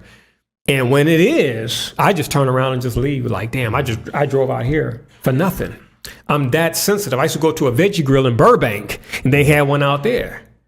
Fuck my appetite up, man. I throw the food away. You know, I'm like, damn, I can't even eat this shit now. Very sensitive stomach. I'm from South Central Los Angeles, and so that will always be in me. Back in my day, and I'm not saying this is right. But this was the reality of South Central Los Angeles. You could not be flaming back then. They used to beat up the flamers. If you were flaming back then, you got your ass. They still do that in Russia. Well, in South Central, they would beat your. It was very rare. It was very rare. And this is why they put the black men in dresses. This is why they always put the black men in dresses in movies. Because they're trying to influence that black community to turn homosexual too. I've always thought homosexuality growing up is a white man's disease. I always thought that's what it was. Well, before it was like when you watch the movies, you read the books about San Francisco, what have you. It was always like white males, and we had blacks, but black males who were homosexual. But see, back in the day, they weren't flaming with it. Like they were still dressed like men. They didn't wear dresses and skirts and heels and shit like that. You know, like one of my favorite human beings is James Baldwin. That's my dude. But James Baldwin was homosexual. But he still had that masculine flair, like when he's talking to Nikki Giovanni and he's like, baby, Nikki, baby. Like there was that coolness there. Like you would not have known that man was a homosexual unless you read and found out that James Baldwin was a homosexual. He made the FBI list. But today, the gay males want to look like females. I don't know if you guys have seen Magic Johnson's son, EJ. Oh, God. Like this he cut a deal. Cut a deal with a fucking son like that. Oh, absolutely. But I also believe, too, Magic was doing a lot of shit at the Playboy Mansion. Some shit jumped on his ass. Yep. I honestly believe that. I believe it's the same thing of the women screwing a lot of men. Worry around your kids. Because your penis is the site of it's a chakra. Yep. It's like the first chakra, So, and your chakras are diskettes, so they pick up information. And Magic used to fuck around with Jerry Buss at the Playboy Mansion, fucking all type of females, So this is just my opinion. He hit Jenny Buss too. Maybe. No. There's no maybe. I never heard of that. I'm telling you. Let me say I wouldn't be surprised because Magic. I heard Magic out of his own mouth say that the most amount of women he had ever been with one time was 7 women. So it doesn't surprise me. What else do you expect from a swan? And Magic had a private shower in the Forum. After games, he would always have 2 whores waiting for him. And when it used to belong to Jamal Wilkes. So this started in 1985 when Jamal Wilkes got cut from the Lakers. Magic Johnson took it over. Magic was into some freaky shit. So when I look at that, his son EJ, it's like Magic, yeah. I don't care what nobody said. I'm like, Magic, I know your fucking history. You was in some Sodom and Gomorrah type shit at the Playboy Mansion, Hugh Hefner spot with your dude Jerry Buss. And a lot of shit used to go on at the Playboy Mansion. And you agree with me that if you're a fucking homosexual, if you're a whore, whether a man or a woman, but much more a woman than man, that your kids will be the ones who pay the freight. Look at Dwayne Wade. Look at Magic. So the children. Yes. The sins of the father passed down to the children. I believe that. I don't think it's an accident. No, not at all. Not at all. Not at all. Not at all. So Magic was doing a lot of freaky shit at the Playboy Mansion. What do you say to the red pill guys who say a man can fuck 50 or 1,000 women, it doesn't matter, but his woman has to be pure? You know, as I was telling you earlier, I don't subscribe to the whole pill type of thing there, and I do my best to stay out of it. It's entertainment to me. Yeah, it's entertainment to me. We got to call these people out, though. I believe in righteousness. I believe that, marriage is the best thing for society. Even the United States Congress said that marriage is in the best interest of society and it's in the best interest of children. Correct. Children need, families. So there's a risk involved when you're plug tuning 50 women. Pregnancy. Are you going to be in those children's life to be their father? If not, then you're part of the problem that we're dealing with in America. Okay. Now, so let's take Andrew Tate, for example. Okay. He's out there. And by the way, I know you support a lot of the stuff that Tate says. Yeah, As do I. About 70% I Yeah. support what he says. But the man out there has had kids with multiple women. Now, see, I didn't know that until you told me. Well, I exposed his ass. Oh, okay. I was about to say, I never heard that until you said it. He basically has multiple kids with multiple women. We know as men that you have to be around your child to basically make sure these kids are not beta males. You have to. So what happens? How are you as a man? Even I admit you're an alpha. How do you as a man have 3 different families? How can you be at all these different people's lives? See, the Muslim men who had money and had multiple wives, the family was together. It was all together in the same house. Yeah, they were mostly concubines. Yeah, but still, though, they was in the same place to be impacted. Yes. By that man. This spreading out type of thing is very problematic because you're not there to monitor. This like 100%. When your children are on the scene, you can look at your child and tell, what's going on with them. You start seeing shit, your son playing with baby dolls, your little Barbie dolls and shit. You're like, whoa. No, I'm just saying. But the point is, you have to be on the scene to see shit like that. Correct. So you start seeing, when you're on the scene, you start seeing things. If you're not on the scene, then you're not seeing certain things. You see? So spreading your seed around like that is very risky. And it plays a role in where we are today in America with all of these fatherless children. Fatherless children who are more impacted by females rather than males. Back in my day, even though I had the maestro on the scene, my pops, but I also had maternal uncles and I had paternal uncles. And then they had friends in the hood, Joe, Skeeter, and those type of dudes. Masculinity, man, the coolest shit, man, that you could ever see. Like to this day, I'm blown away like my pops. I want to be like my pop. That was the man. He was a favorite uncle. He was the only one who stayed married. He took care of his children. Cousin Kev said, man, if it wasn't for, he said, if I had your pops, I'd be knocking balls out of Dodger Stadium. I would have got caught up in high school. He went to Locke High School, got caught up in the 12th grade, got a girl pregnant. Fucking life was over with, man. The girl was a nurse and got him for child support. He was working at a goddamn supermarket, working part-time, and filed child support on his behind. Didn't even need it, just to punish him, man. And so I just saw my cousin, man, just subjugated by a female. And then here's another dude. You can consider Keith an alpha. Saw the motherfucker cry, man. He was like, cousin, man, I can't even buy a fucking pair of pants, man. I can't even fucking get a haircut. I can't do this. I can't do that. Broke him down, So it's easy to have the muscles and be big and all that shit there. But remember I said men cry in the dark? Some of the motherfuckers cry in the daytime. And I've seen that shit. And I'm not co-signing that shit. I'm just keeping like shit real. It's like my wife said, do you cry? All my women have said, do you cry? Because my women have not seen me cry. Nor should they ever. No, absolutely. Absolutely. But, women are like, are you even human? Sometimes I wonder about you. And it's like, the fuck? Like, if I cry, my shit is inwardly, energetic fucking cry. But no woman has seen that. And so damn near from the 20s on up, like, I don't know about you. You're very stoic. You don't cry. You don't. Yeah, but they know I'm not evil. Like you're righteous and you all these things here, but you don't cry. I never saw my father cry until my grandmother's funeral. I know. But my point is, 22 years, I knew my father. I never saw him cry. Didn't even think of it. What does it look like when daddy cry? It just never came to mind. My kids have never seen me cry, and same thing with me.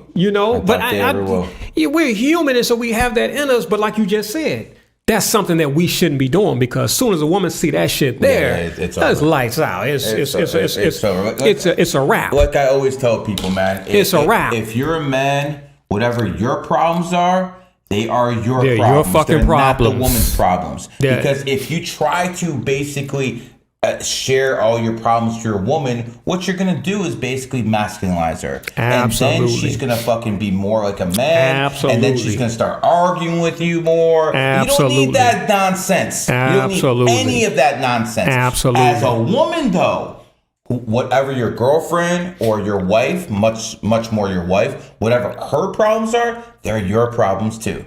That's how this works. Her problems are your problems. Your problems are your problems. And if you do that, your marriage will last, because there has to be a difference. There's some people out here who work with their wives all the time. Fine. I've seen that. My mom and dad, I've seen that. And I also see them arguing all the time too. Yeah. I don't need that. I don't want to work with my wife, obviously. It masculinizes them. What I want to do with my wife is more important than work. Yeah. I want to raise kids with her. That is the most important important thing. And women tend to bring work home with them. They're very emotional. They internalize things, But what I want to say in response to that whole, red pill question, from my personal experience, brother, there was a time I had the knowledge, which was the true wealth, but I didn't have money. And I've never been a muscular dude. I've been skinny my entire life. But that goddamn knowledge, man, I was attracting the most fucking beautiful, just dream girls, man. At a time when I was financially broke. I had women, they were in Mercedes-Benz, man. They had occupations, man, doing colonics, all that shit. And I'm like, listen, I'm not going to, rock with you. I'm lying, right? I got legal work to do with it. I'm broke. So this is why Mary now is broke. Boom. You see what I'm saying? Again. But my point is, the true wealth is inward. Yes. There's a metaphysics to this wealth. And so I'm broke. When I say I'm broke, like this was the lowest I had ever been as a man, right? Early 2000, and the finest babes out there in California, Early LA. 2000? Early 2000s, man, on the scene. I didn't really blow up until... The 2000 was the year of the Dragon, Your Enemy's Son. Well, this was, 2002. It just took place between 2002 and 2005, right? The age 32 and 35 are our most critical, pivotal years. That's when we dump off a lot of karmic debt, especially if we got things to do in society. So this is why I tell people between the ages of 32 and 35, you're going to go through some shit. Okay, but even Jesus died at 33. 33 is within the 32 and the 35. But this is when we are throwing off the most karmic debt. Okay, the most karmic dirt. The slate is being cleansed because we got work to do, especially if you're a light worker. So if you're between the ages of 32 and 35, don't fret, don't trip. Prepare yourself. Because when I hit 32, man, divorce. Money, everything gone. But I kept working on myself, learning law, learning business. If you learned numerology and astrology at a younger age, you probably wouldn't have got divorced. My life would have been totally different with those sciences. I trip on people who talk shit about numerology and astrology and all of that and palmistry. I go to psychics, man. Some of the dopest people that I've ever met have been people who were into these into the so-called occult, the occultic sciences, the occultic arts and sciences. Some of the deepest people. Hey man, this person here does this person does that. You know, I got they said, man, how can you be boys with Gary and he smokes? I said, Gary is one of the deepest, tightest dudes on planet Earth. And what you guys don't know, when motherfuckers are deep, when they're heavy, they do certain things that to onlookers, that make the onlookers think that they're engaged in a vice. But what's really going on is they're so deep and so high they need things to ground themselves, whether they know it or not. I'm too wound up, bro. I need downers, bro. You see, I'm way too wound up. And so I've met psychics, man, who were overweight, and they knew, look, I got to stay grounded. Especially the ones who were Pisces. They ate chocolate, they did all type of shit. They smoked, they did weed, what have you. And they were some of the tightest fucking human beings I ever met. Because those things that we call vices help them to stay or be grounded, because those motherfuckers are way up here. And I met a psychic in Beverly Hills, man, who was probably the best, at least one of the best, because everybody I've gone to have just been on the money. I mean, just awesome people. And this was before 2005. I became a light worker in 2005. So before 2005, I could tolerate cigarette smoke. So I met this woman in Beverly Hills. I went to her spot in Beverly Hills. And when I came into the room, she had sprayed it with aerosol. I was like, God damn, it was kind of great. It was smoke and aerosol shit. I was like, man, should I turn around and get out of here? You know, but I stayed. Man, that woman was deep. And it took me years to figure out why such a woman like that smoked.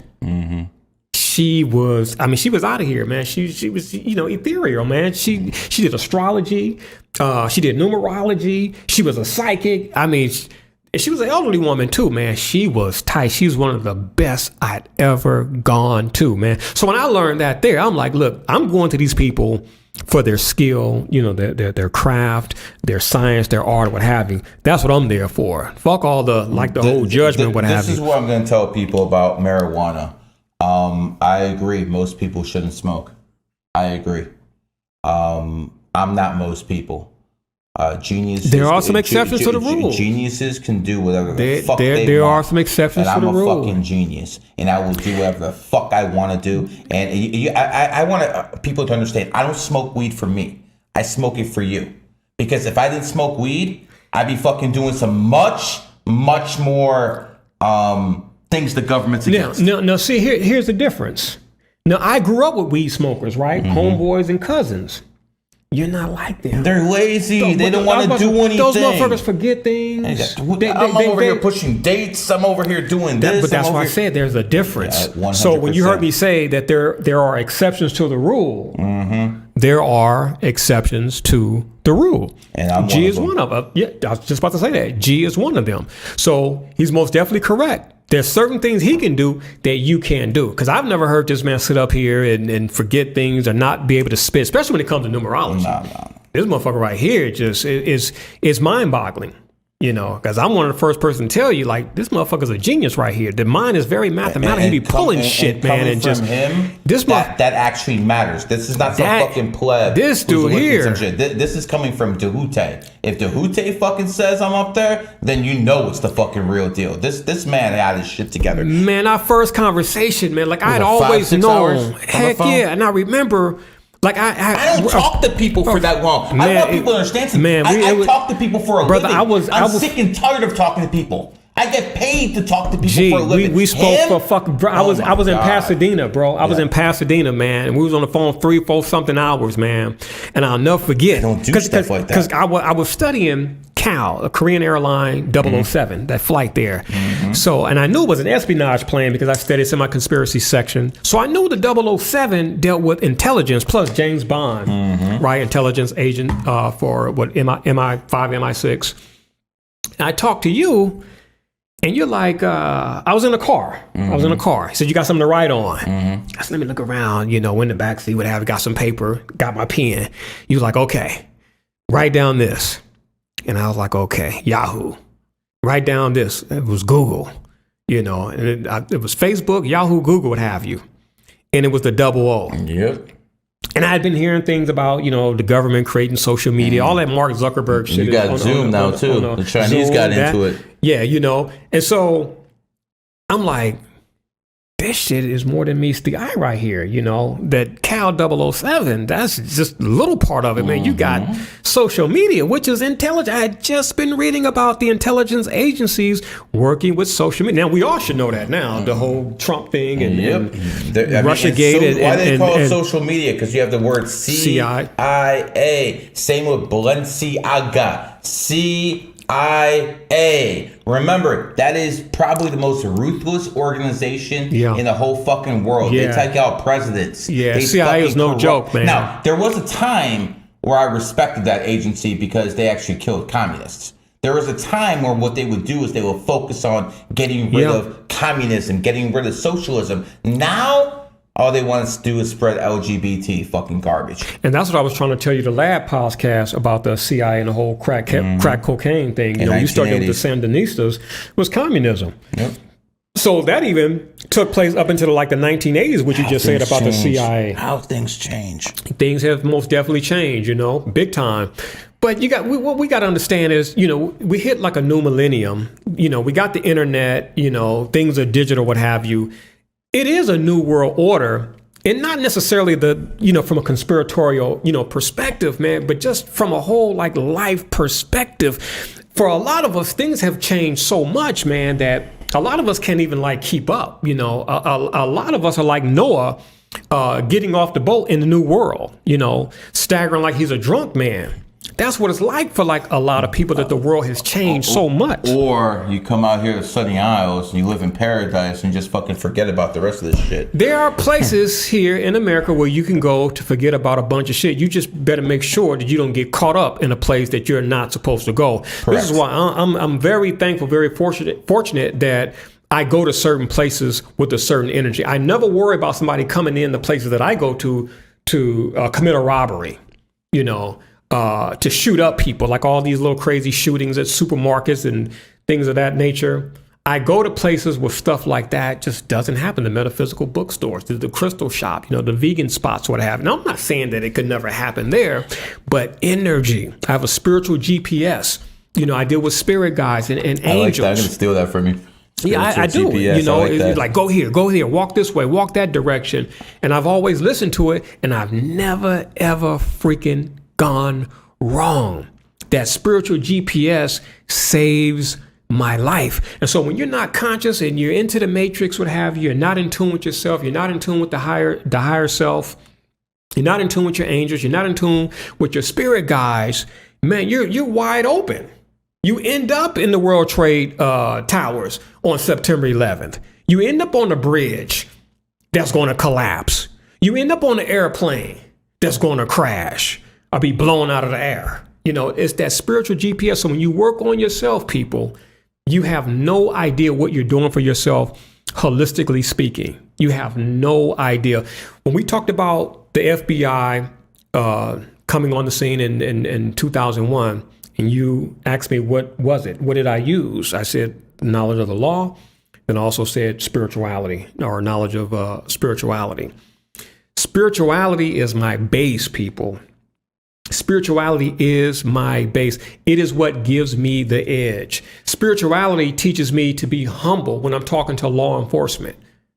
I don't like, man, get the fuck up out of here. Why you fucking with me? This because I'm black. Like, I never go there. I'm quiet. I'm so quiet that law enforcement talk to me. How come you're not talking? I'm just quiet. Hands on 2-4 when they come on. Well, when that happens, I know to do that. But even when I'm, like if I'm outside of the car, stand up, what have you, my hands are to the side. It's yes, sir, no, sir. And it ain't no fake shit because in the Nation of Islam, they taught us to address everybody, sir and yes. Even young people, it got to the point women was like, don't call me ma'am. You make me feel old. I would be like, beloved, ma'am is just a short, direct, respectful address to a woman of high social stature. That's what ma'am means. Not that you're old. I'm glad you told me that. I can't call too many women ma'am anymore. No, ma'am, yeah, that's a short, direct, polite term for a woman of high social stature.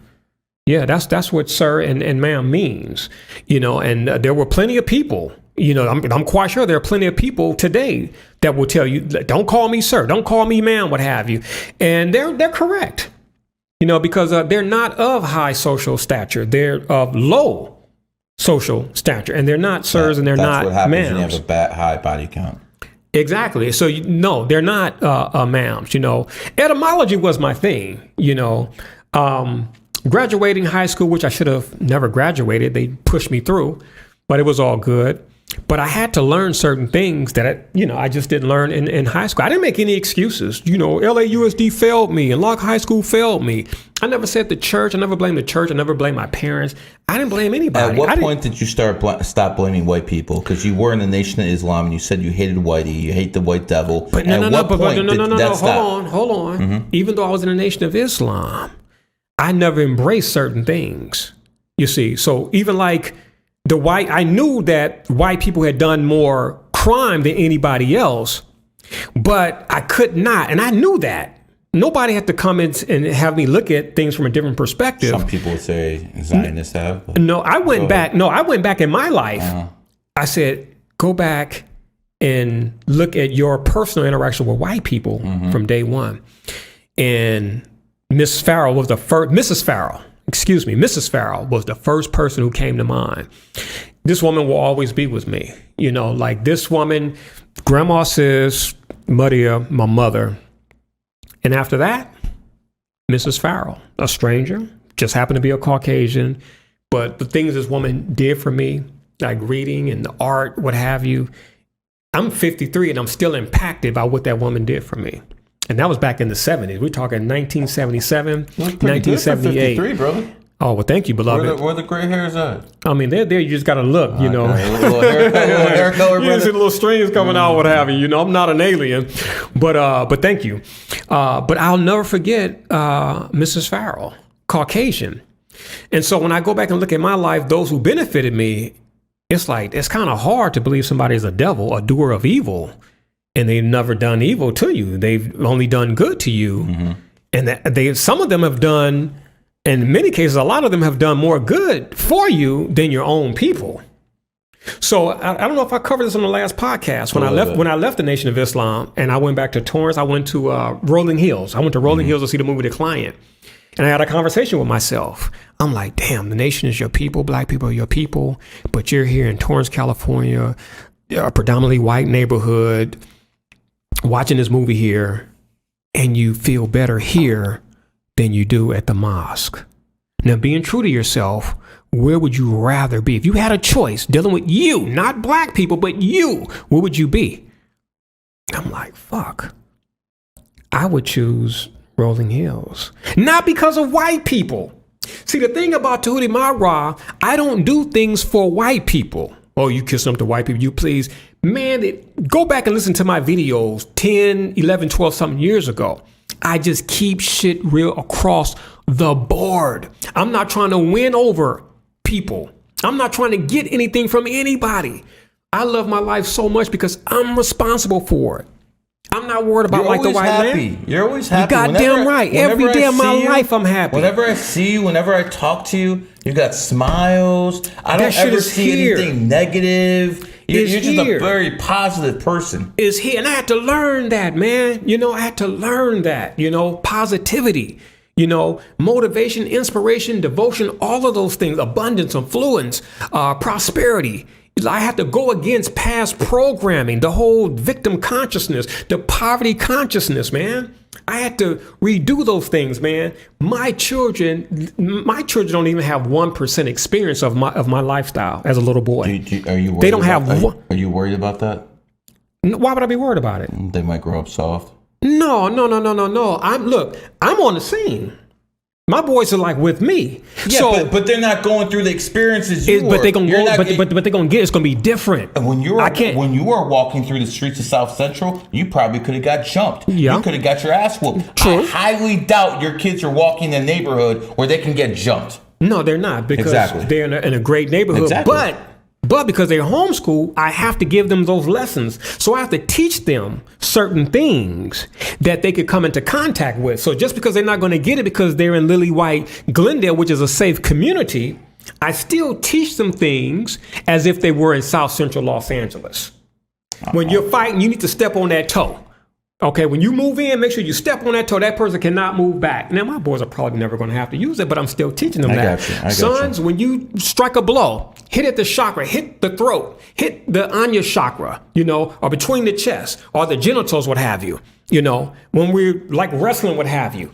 I'm teaching them, take the finger, because I had dudes that I grew up with that were in martial arts, man. I learned a bunch of shit, man. And like, you take your fingers and stick it in people's nose, poke out the eyes, all type of shit, man. That stuff is still with me, and I haven't had a physical fight since age 15. And the dude I had a fight with, they just put him in the ground 2 years ago.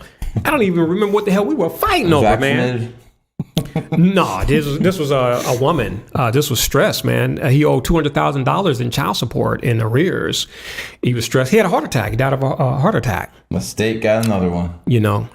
This dude here really caught hell, man. $200,000 in arrears. Okay. And was just stressed out, man. It was high school, but that was the dude that I had a fight with. He was the last person I had a physical fight with. So when you was talking about being buff and the alpha and all this stuff here, I learned in law. I saw little scrawny men who just happened to be judges, punk big men. That messed me up, man. I'm like, man, outside this dude, he's the dude, but in here, you're crying. You like. They reduced you to like a bitch, dude. Like you're trembling and shaking and yes, sir, no, sir. And I'm not like that. I get it. Dude, there was a dude, man, that worked for Ice Cube, man. He was a member of Nutty Block Crip. Mm-hmm. And the government took his money, $6,000. I don't know if I shared that on the last podcast. They took his $6,000. He was afraid to go get it. He was a gangbanger. Big burly type dude. I did tell you. You went up there. Little skinny Tootie Mart Rod, gangster, man. So it's here. Gangster is here. Strength is here, man. Wealth is here. Power is here. That's why you see me doing this right here. I'm pointing to the dome, man. That's where it is. Nobody gave me anything. I love this guy. I'm the best at my craft. Say it again. I'm the best at my goddamn craft. With this mind in these hands, Djehuty Ma'at saw millions upon millions of fucking dollars, man. I wasn't even trying. A lot of stuff that I thought I would never do, ever experience, I did, man. I'm traveling first class, going to London, England, man. 5-6 bedroom house, swimming pool, just all type of stuff that I only saw in the movie. And at one point I thought was only for white people. I got this together. And the world is mine, like Tony Montana said, the world and everything in it, but skillful, of course. You see, so when I do things, I do them for Djehuty Ma'at. I do them for the sake of righteousness. And this is why I can be on Twitter telling white folks, like right now, the things that you guys are bitching and complaining about was the shit that Francisco Franco, Adolf Hitler, other so-called fascists, they fought against. Communism. Like those men or not, they fought against communism. Give me fascism over communism every fucking day. Any fucking day. If you know history, what we just said makes a lot of sense. The shit you're dealing with today, people, whether you know it or not, is communism. And nothing good comes out of communism. All of this, you will own nothing and be happy. Where we at today, it's coming. They're working on that. and for the masses of the people, not for certain people. Because if you got money, you can make it. It's like the G man, like what we are like right now. G's straight. I'm straight. He got the snap of rules. Like I said, worst case scenario, I fly private jet. I'm not tripping. I don't need, the commercial airliners and you got to be vaccinated. You got to do this. You got to do that. What have you? I'm always coming up with the plan. See, he who fails to plan has planned to fail. I'm always planning.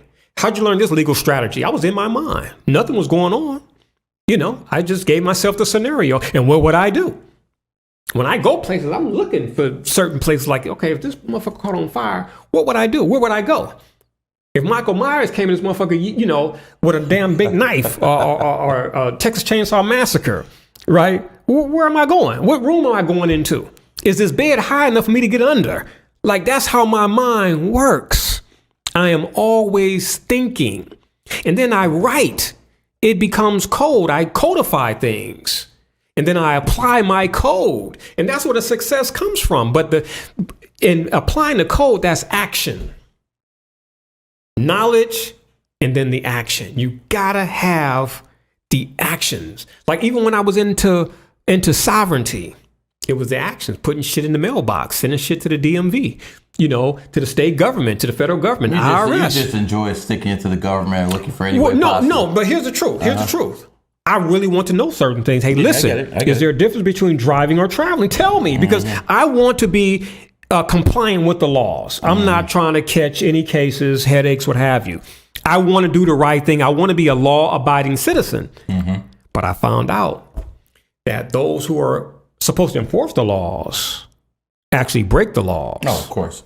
The laws are for me and you. They're not for them. You see what I'm saying? And see, I didn't know that back then, and it's like, hey, I'm hearing these people saying that I don't have to pay taxes. I'm hearing these people saying I ain't got to have a driver's license. I'm hearing these people say A, B, C, D. Is this the real deal? Because I'm radical like that. I'll do that shit. But I need to know, is it the law? And they would never answer me back. And that's when I knew, like, oh, snap. These people are right. But these people were missing something. What these people were missing was reason, the ability to think and understand and draw conclusions, because these people were getting their cars impounded. They were going to jail. Their children were being snatched up. And I'm like, man, now they got the truth, but they're not getting the result of it. That's what pushed me into statutory law, statutory construction, constitutional law, statutory law, administrative law. And that's what I do damage with. I'm helping my daughter out right now, and we're dealing with statutory law and case law. Case law, judicial precedent. That's what I deal with. I will use, like Bruce Lee taught me, I will use anything that works. Man, Djehuty's doing white man's law. But white man's law benefited me. Try Jewish law. And the dude who said that, he had to come to me. Of course. And I'm a Taurus, I never forget. So it's like, fuck you and good luck with your Black Dragon cars that's supposed to be top tier sovereignty, what have you. You get your shit back from LAPD on your own. Because word got back to me. And you supposed to be a goddamn Moor in the top Moor. What I'm doing is white man's law is weak and lethargic, what have you. But yet and still you're coming to me while I'm out of town asking me for help to get your 2 impounded cars back. Because LAPD snatched your shit up off the street. They didn't know about your sovereign status. People, before you think about sovereignty, you might want to check me out before you do that. So the sovereign people are kind of like women with no accountability. No accountability, man. Robbing people left and right will tell you anything that sounds good just to get your money. But when you get in the Jimmy Jam, they're not there to help you. Sounds like a stripper who you're trying to take home. Yeah, they're not there to help you. So if you guys are thinking about that, you might want to contact me and get the 411. And it's not about money with myself. I generate, different areas from different areas in different areas. So for me, it's not a hustle. I'm not selling anything. I'm just, giving people advice. All right. That's all I'm doing. We've been at this for almost 4 hours. Ooh. I almost, but we haven't even got into what you're fucking known for. We've been talking for three and a half hours, and we haven't even got to your forte, my dude. But you know that we did 4 hours, brother. We can go 8 hours, 9 hours, what have you. We can do 24 hours. I would never get tired of talking to you. It's just so much information, people. But I do want to go into your wheelhouse. You're a holistic medicine expert, so I wanted to ask you some things. When you cut a carrot, the inside of it looks like the iris of your eye. Carrots are good for your eye. That's what we call the doctrine of signatures. When you take a walnut and you cut it, it looks like a brain. Walnuts are good for the brain. Absolutely. So my question to you is this coincidence? No. Or is this freaking real? Yeah, we call it the doctrine of signature. Explain. So if you look at Substantius tuberosa, it looks like a penis. And it's good for your penis. It's good for the penis. It's known as the Genghis Khan herb. Genghis Khan has so many children, man, and he needed help, and that was a Substantius. You probably have Genghis Khan's DNA, don't we? So Substantius, you have Turia, you have Heterophylla Turia. And this tree right here, man, it looks like a penis with the testicles at the base. And that herb benefits the testicles and the penis. We call it guru root. You can go to mandingo.com to check that out. And that's mandingo, MANDYNGO. Not the INGO. That's a porn site. But mandingo, MANDYNGO, that's a herb site. I don't mess around with that porn stuff, all right? Make no mistake. But you can find the guru root and the aka the heterophylla at mandingo.com. So it's called the doctrine of signature. When you take a herb like eyebright and it has a little vessels that you can look into the white of the eye and see the blood vessels. Eyebright is good for the eyes. There are certain herbs that are thin, they're fibrous, but they're thin, which is the same as the inside of the female vagina. Like these herbs are mucilaginous, red raspberry leaf, marshmallow. They're good for the female vagina. So the doctrine of signature. You hear that, whores? Let me say the whore. That's been scripture called them whores. They need it. Like get rid of yeast infections because these bras need it. The whores need the wild yam root, which is the natural birth control, right? 99% effective rate. That's where your dioxygen came from. See, before there was the drug, there was the herb. You see, as a matter of fact, the word drug goes back to the old French word drogue, which means dry plant. The plant, that's your medicine, not the drug. They push the drug on you because the drugs bring in a lot of money. You can't patent. You can't patent a herb. Weed is a herb. It's a plant. It's not a drug. Marijuana is a plant with 500 plus medicinal purposes. Say it again. 500 plus medicinal purposes. So when people start talking shit about weed while they're fucking drinking alcohol, while they're fucking out here fucking a whole bunch of whores, am I supposed to take these people seriously? No, they want to talk about me smoking weed, yet they're fucking whoring around and drinking alcohol. I'm sorry, I can fucking function smoking weed. Yeah. I can make money. I can do things. Yeah. You're not gonna function drinking alcohol all day. And by the way, when you drink alcohol, doesn't it allow for possession? Absolutely. Alcohol, from alcohol, it's an Arabic word, and it means flesh-eating spirit, Jinn, they say jinn will make you sin. Well, in Islam, that fiery spirit is called the jinn, Jinn. So there's the connection, the correlation of physical things and spiritual things are things of a spiritual nature. So people, when you drink alcohol, and you try to come up with all these reasons why you drink the alcohol, you're sabotaging yourself. You're polluting your blood. You're polluting your lymph. You're polluting your kidneys. You're polluting your liver. You're doing major damage. Major damage. See, tobacco is not a problem when we talk about smoking.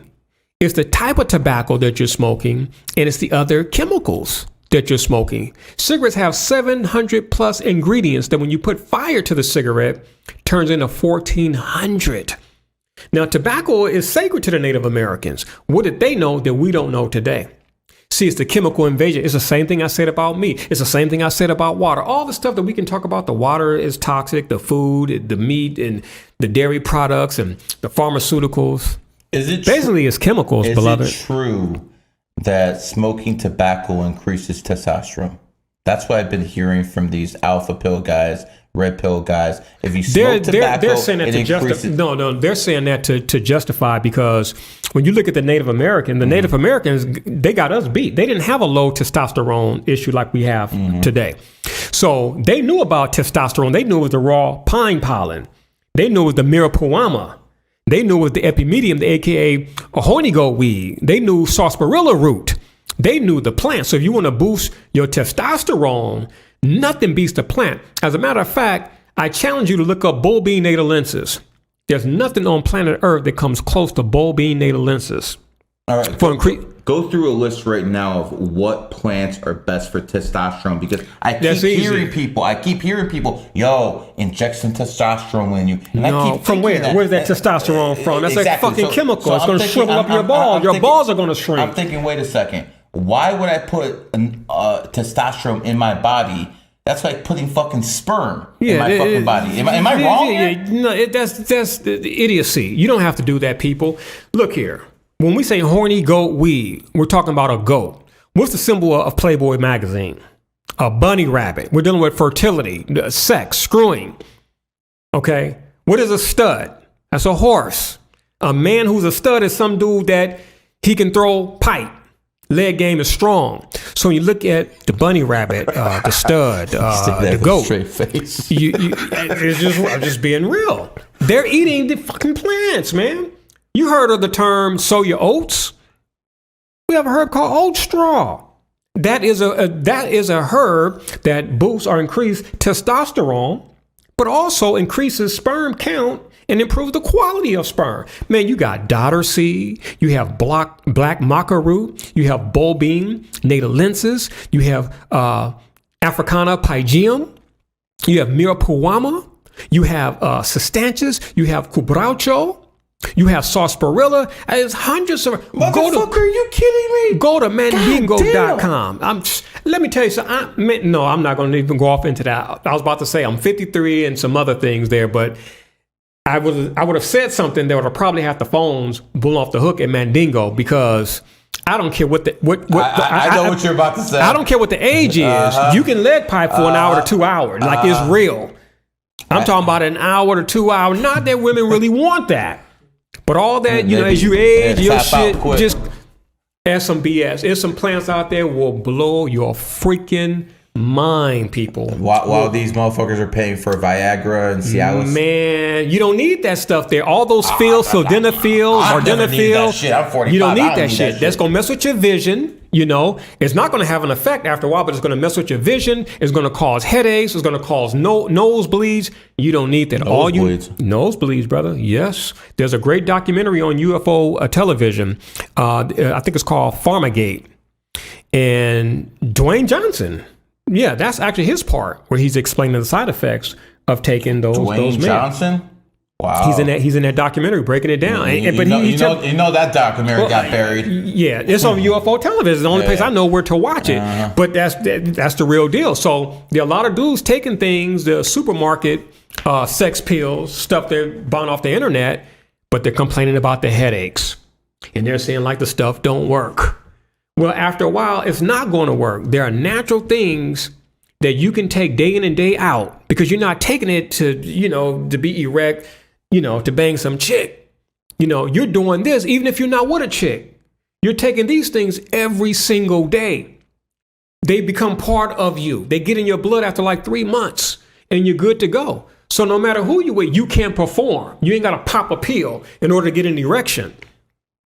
Like it comes natural. I just need my wife to be naked to get an erection. Hey, that's what I'm saying. That's all I need. That's all I need. Man, I should have issues right with women who would talk about camisoles and you don't like camo. I'm like, look, that shit don't do nothing for me. Your naked body, your birthday suit. That's all I need. Because all that other stuff is going to be on the floor. You see. And I'm still going to be turned on. So you can save your money with that stuff there. That's for the women. Because I don't need that shit. It's just like what you said. Just be nude, be in the nude. That's all I need. But I'm telling you, people, man, these herbs, whether you take them as capsules or drink them as teas or extracts, man, they get the job done. Just as I'm known for numerology, just as I'm known for code cracking, just as I'm known for basically uncovering the matrix for you guys, this is what this guy's for. He's holistic medicine, and he is goddamn the law. He basically mastered two. And the FDA, they came, all those people, I'm telling you, the law, man, I'm here today because of the law, and I mastered these people's game, man. When I told you I had all them run-ins with government, brother, I mean that. Federal, state, local. So the feds went after a black man, and they came out nothing. Yeah, and I mean, it was just because, herbalists going against you. You could be a white man. Same thing in court, man. Like if you go in there who's the white guy they rung up? Who was selling the holistic, the herbs and all this stuff, and they put him in jail for 5 years. It's been a whole bunch of them. So the main, give me some main names. I mean, man, they locked up my dude Ed McCabe, and he's the king of oxygen. He's pushing the oxygen. They locked this behind up, man. They got rid of Harold Hoxie, but that was like back in the day. Royal Raymond Rife, and these guys weren't even herbalists. Well, all of them weren't herbalists, but they were. Knew what you knew, nothing would have happened to them. Now, okay, since you brought that up. And there were you asked about white men and to name them and who had been locked up. Well, when it comes to blacks, the number one person come to mind is my good buddy, a former buddy, Tim Morrow. I refuse to go out like Tim. Tim was a tight cat, but they got Tim, man. Tim served time in jail. As a matter of fact, Tim was so sick in jail, they let him out to die. And he was a herbalist. And they got him. Same thing with Dr. Sebi. See, when you go in, like Osho, they got Osho. Osho wrote about that in a book. When you go in behind closed doors with the government and they want to take you out, you're gone. You got to make sure that you never go under. You got to make sure that you never go behind enemy lines. If you do, you're not coming out. That's Tim Morrow. How close are you? That's I'm a long ways from it, brother. Look, spirituality and knowledge. I know how to navigate. I'm telling you now, it's not happening to me. Wisdom, the ability to live life skillfully. I have learned so much. Law is the key. You never hear me talk about curing a disease. I always talk about repairing organs. I know the language. Law is a language. So these jokers are never getting the Ma'at Ra. I'm wiser today than I was 5 years ago, 10 years ago, 15 years ago. I'll be wiser more in 5 more. That's why I move the way I move. That's why I move the way I move. If you want me, there's a barrier. I don't need your money. But my $100 monthly fee, that's a barrier, man. I've been creating those boundaries. That's how we, ended up dealing with this particular female back in the day. But that taught us. Because you don't move the way you used to after dealing with old girl. After dealing with her. I don't move the same. Everyone who comes to my group signs a non-disclosure. And where'd that come from? It came from that bitch. You see what I'm saying? He learned. It came from that bitch, man. He learned. I learned from that bitch, man. I did not know there was those type of crazy people out there. The people you could learn go from out experience there and help. People you could go out there, help nurture. And you find out these people enjoy causing drama. Yeah, they get off on that shit. They enjoy causing suffering no conscience for whatsoever. Other people. And they will use the legal system against you. Yeah. And this is why you need people like this. Yeah. This is a men's right advocate to the nth fucking degree. How many fucking men have you saved? A plethora, man. A plethora. I've met so many people, man. I mean, white, Asian, Latino, black, doesn't matter if you in this matrix, man. I mean, you're a piece, man. Like you're a chip, So you gotta know your stuff, and if you don't, then you have to know the right people, man. Even when we did with your dude, like Andrew, when I saw a video when he was saying that he didn't know about his life was in the hands of somebody else. Mm-hmm. And when I heard that, man, I really felt bad for him. It's like, damn, that's not, that's not a good thing to be. You know, because your mind ain't right. You know, you can do your thing and talk and all that stuff there, but in the back of your mind, and see what I'm saying is actually coming from experience. I've been there. So in the back of your mind, it's like, damn, what is my fate going to be? You know, like, fuck, like, are they going to set me up? Am I going to jail? Like, those fucking thoughts be there, man. And it's only when they're gone, when they say innocent or not guilty, man, the fucking joy is out of this world. But until then, there's something riding you, man, and you're not free. And I've been there, people. I've been facing some criminal shit in my early 20s when I was young, emotional, and the prefrontal cortex wasn't developed. You know, some shit along gangster lines and stupid shit, man. And I overcame that. I was a Muslim. I said, Allah, you get me out of this, I'm straight.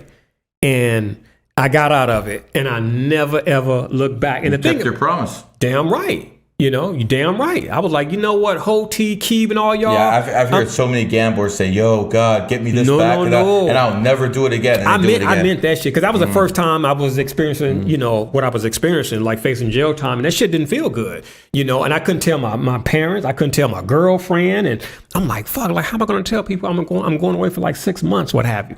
It's like you're a slave to your mind, man, you know. So when that was finally over with, man, I was so relieved. But like you said, I kept my promise. I kept my oath. I was freed. I got off the hook. And I could have went back and did the same thing I did. But I was like, nope, I'm going in a different direction. And going in that different direction led me to the path that I eventually got on, and that led me to where I am right now. So there was benefit to keeping my promise, my oath to the higher power, because it got me to where I am right now. Because your word has value. Absolutely. Let me ask you this. Let's read this tweet together. Andrew's now the Cobra, but he was born a tiger. I saw that. This is Andrew Tate's dad. I saw that. This was on November 11th. I saw that. 11/11/2012. Yeah. So he's basically saying he's a tiger. So he's basically using Chinese astrology. Yeah. And absolutely. Can you believe that Andrew says this is bullshit? He does? Yeah, Andrew says this is bullshit, bro. So again, we have a man who's lying about what he knows because he wants to keep the knowledge from other people. Do you know in the war room they pay everyone on the 28th? I wonder why. Do they seriously? Yeah, they seriously pay them on the 28th. And you know what they tell them? They say it's a lucky number. They don't even tell people why. Wow. There's people like in Walmart. All of the prices now are in 8s. You remember 5 years ago, everything was 9.9. Now it's 9.8. Everything has switched. Go in society. You can't 28. You see 28 this, 28 that. And this is basically the knowledge I put out there through numerology. Now, here's the thing. A lot of people copy you. They don't give you credit. And I'm cool with it. I'm not. Because people gonna do them. You know what I'm saying? I'm not cool. See, this man is okay with it. Because it's just it's so much knowledge, and then everybody don't know how to apply it. That's why I can give it up so much, because I'm knowing that the missing component is application. Knowledge is nothing if you don't apply it. And a lot of people don't have the ball, they don't have the courage, the tenacity. Let me talk about application of knowledge. This is basically when I threw all the numerology books away. I threw all the stuff away. I was talking to a numerologist. This bitch's name was Allison. And I basically asked her, listen, if 8's the number of money, right? And she's like, yeah, 100%. I'm like, why are you selling your products for 25, for 50? For 100. Why aren't you selling 80, 89, 98? All that adds up to 100. Yeah. All of a sudden, I heard dead silence for 45 seconds.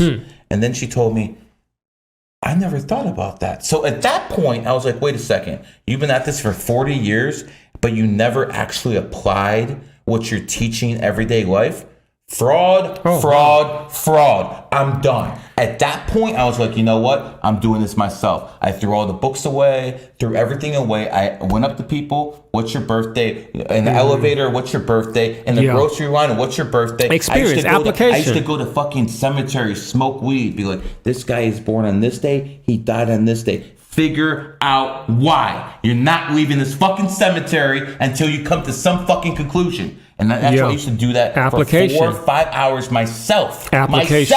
But see, the people out here in society, they fucking feel entitled. They want everything fucking handed to them. You're fucking nothing. And this goes in the spiritual community too. You're nothing but spiritual fucking communists. That's all you fucking are. You want everything handed to you. And let me tell you something. If everything in life is handed to you, you will have no problem solving skills. Yeah. Zero. None. And that is the problem with society. Yeah. They do not have problem solving skills. You can throw this motherfucker in somewhere in Morocco. I bet you will be a millionaire within 18 months.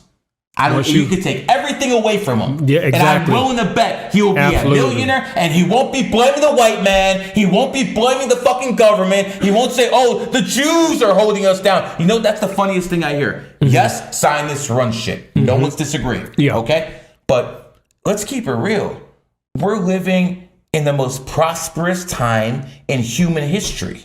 Mm-hmm. In the past 80 years, more people have been taken out of fucking poverty than all of human history before. So yes, the Zionists are running the world. Yes, they're doing certain things, but that didn't prevent this black man from getting his bag, and it didn't prevent this immigrant son from getting his bag either. It doesn't matter what's going on in the world, people. It's about you cultivating your mind and taking charge of your life. This right here, this is the most precious gift. Your mind is the genie bottle. It is the magic wand. It doesn't matter what your race is, man, or your background and your class. This mind here can get you to wherever it is you want to go. Whatever it is you want to be, this right here. And see, this is why I don't put shit in this right here, man, because this right here is the key. This right here is the key. I know with this, I can solve any problem that comes my way. And as a G-Man just said, man, if I was to, you could put me in Morocco, Russia, what have you. The formula is here. And here in the States, I have walked away from several multi-million-dollar businesses that I started. You know why I could walk away, people? I'm the spider, not the web. I spin the web. Ooh. So I knew the things I did before, I could do again. And I've done it 3 times over. It's a formula. And I follow that formula. And once you have it, you can't ever lose it. And it doesn't matter where I go. I can go to Ghana. I can go to Spain. I can go to Germany. It don't matter. I'm a herbalist, and I'm going to put together the best formulations. I'm going to help human beings wherever I go. And if they listen and they submit to the knowledge and to the formulations, they're going to get results. That's a law. The only thing that can stop people are their own mind. That's the only thing that can stop people, their own mind. Like I tell people, if you want to heal, the first thing you got to do is believe that you can heal and that you're worth healing. A lot of people can't heal because they don't feel that they're worth healing. You see, this mind is all powerful, people. This is why I don't bitch and complain about nothing or nobody. I drop the real. I talk about all type of stuff, man. But you never, ever hear me talk about the 50 run-ins with law enforcement and how that stopped me or how that, that was a shortcoming for me, what have you. It set me back. Christianity, my parents, LAUSD, girlfriends, homeboys in the hood, sellouts, what have you. Nothing can set me back but me. No, I make no excuses, people. My man, you're self-made. You could we're both self-made. 100%. We're both self-made. We can retire. One thing I like about being with you is you're the top of the game in your profession. You're the Jordan of basically. I don't care about doctors. I've never said it, but I always. No, I'm saying it. Okay, I don't give a fuck what you say. I'm saying it. You're the man. You're the man, okay? Appreciate you are it, the man in your field. I like being with another Jordan, brother. I like being with another Jordan. But here's what I'm going to tell you, man. Right on. What do you tell the men who are listening right now who want what you have? They're not you. They don't have your intelligence. What can they do to fucking have a piece of what you have? Number one, you got to own this, because that's work too. I could really just say, hey, you got to do the work, but there's mental work. Then there's physical work in the action. I had to go to the law libraries, man. Had to make copies. My back is aching because I'm making copies of whole books. I'm going to the courthouse. I'm sitting in on cases. I'm going to the clerk's office filing things, man. Your mind and then the action. You got to put in the work. See, in the Bible, Jesus says, when ye desire a thing, when ye pray, believe that you have already received and ye shall have. Notice the first thing that was said was desire. Now, in this world, they'll tell you to get rid of desire. I say no. And even the biblical Jesus said, when ye desire, when you pray. Prayer is a vehicle for desire. What are you desiring? But you don't pray. No, I'm making a point. Because a lot of those people do. But my point is on desire. Okay, Jesus didn't say you pray for certain thing when you desire, then you pray. This is what Jesus is saying. But desire is above prayer is my point. Because the way I pray is I think. People say, do you pray? I don't pray the way you pray. When I think, I'm praying. Think? You see what I'm saying? Allah said think in the Quran. To think, absolutely. So I tell people that's my form of prayer. I don't bust the mold and things like this and the rock house. No disrespect. I just don't do that. When I rise in the morning, man, I do me. There was a time, you must pray, and if not, Allah's going to get you. I do me first thing in the a.m. Do you put God above your family? Do I put God above my family? Yes. I'm above my family. What about God? Do you put God above your family? Like Osho said, it's not about God. It's about God being godly. It's about godliness. So I don't know God. Have we met God? Have we had a conversation with God? What have you? So that's why I said, I'm over my family. Good man. I'm over my family. 100%. I've always to each his own, though, but that's just me. I've always had problems with people who are religious who believe they put free God will. They in got front free of their own family. I mean, these are people you're with, a woman you had a child with, and you're going to put some kind of entity. To each his own. I would never do that. To each his own. Religion can make people do certain things, man, that are very questionable to me. Thank God the age of Pisces is over. Yeah. Yeah. And by the way, the only religion that's growing right now is Islam, because it's not really a religion. It's a political system. Yeah. It's a political system. Yeah. So again, that's why it's growing at a rate that other religions just can't match at this point. Djehuty. Hey, I'll be back, man. It's like, you be hyped up during the 4 or 5 hours, what have you. We already did it. But yeah, we already did it, brother. But we didn't cover everything, Brother, So I don't think if I do you for do this it don't matter. For 24 hours, we'll cover everything. It don't matter. We just this is the longest podcast I ever did in my life. Wow. And I knew I'd do it with him. Wow. I knew it because you know what? It's so pleasurable having him around. Because I don't have to do all the talking. Yeah, I don't have to do all the talking. I usually have to dominate the conversation. I have to talk about numerology 24/7. Guys, you guys know what the fuck I am. I'm going to bring guests on who can add value. And this man right here definitely adds that. Djehuty, how do people get a hold of you? Yeah, they can get a hold of me at lifemasteryforum.com, lifemasteryforum.com. The products I mentioned, a mandingo.com. That is Mandingo spelled MANDYNGO.com. And then for all that other good stuff I've made over the years, you can find those products at divinemedicinal.com. Divine Medicinals with an S.com. Can I give you some advice, brother? Yes, sir. Make a website that's real easy to remember. Oh, I used to like GG33. I used to, and then have all those other websites under that, because you have to understand, people are stupid. Oh, I'm already knowing, people bro. People can't spell. I'm already knowing. Fucking do anything. That's why I wrote 800 articles. I'm used to training people and to teaching people. But no, I most definitely used to do. That's what DMR was for. You use DMR dot boom. But it's Life Mastery. Forum.com. It is long, but it's only for certain people. For people who want to find me, they're going to do their due diligence. LifeMasteryForum.com, Mandingo.com, DivineMedicinals.com. If you want to find me, there's a couple ways to do it. GG33 Academy is the biggest, largest occult school in the world. We have over 3,000 members. We have over 8 teachers that I've trained myself personally. Numerology, astrology, Kundalini, tarot, all that stuff is in GG33 Academy. I implore you that if you actually want to learn this stuff and you're on a budget, $98 a month, again, I actually apply what I talk about. I talked about 8s and prices, 9, 8 is 17, 1, 7 is 8. I'm not a hypocrite. This man is not a hypocrite. We believe in what we are saying. That's the difference between us and all these other fucking frauds out there. Yeah. We actually believe in what we're saying. And trust me when I tell you, there's few individuals in this world like this guy. I mean, he gives me hope for 9 life paths. I know you feel about the 9. I'm already knowing that. Man, I'm already knowing. They think they're some kind of superpower, and at the end of the day, I don't even want to say anything.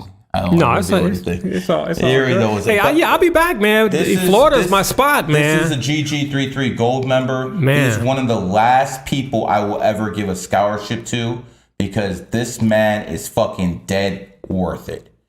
I mean, thank you, good brother. Do you know how many of my students actually want to say, yo, where's Djehuty? Where's Djehuty? I mean, hell, man.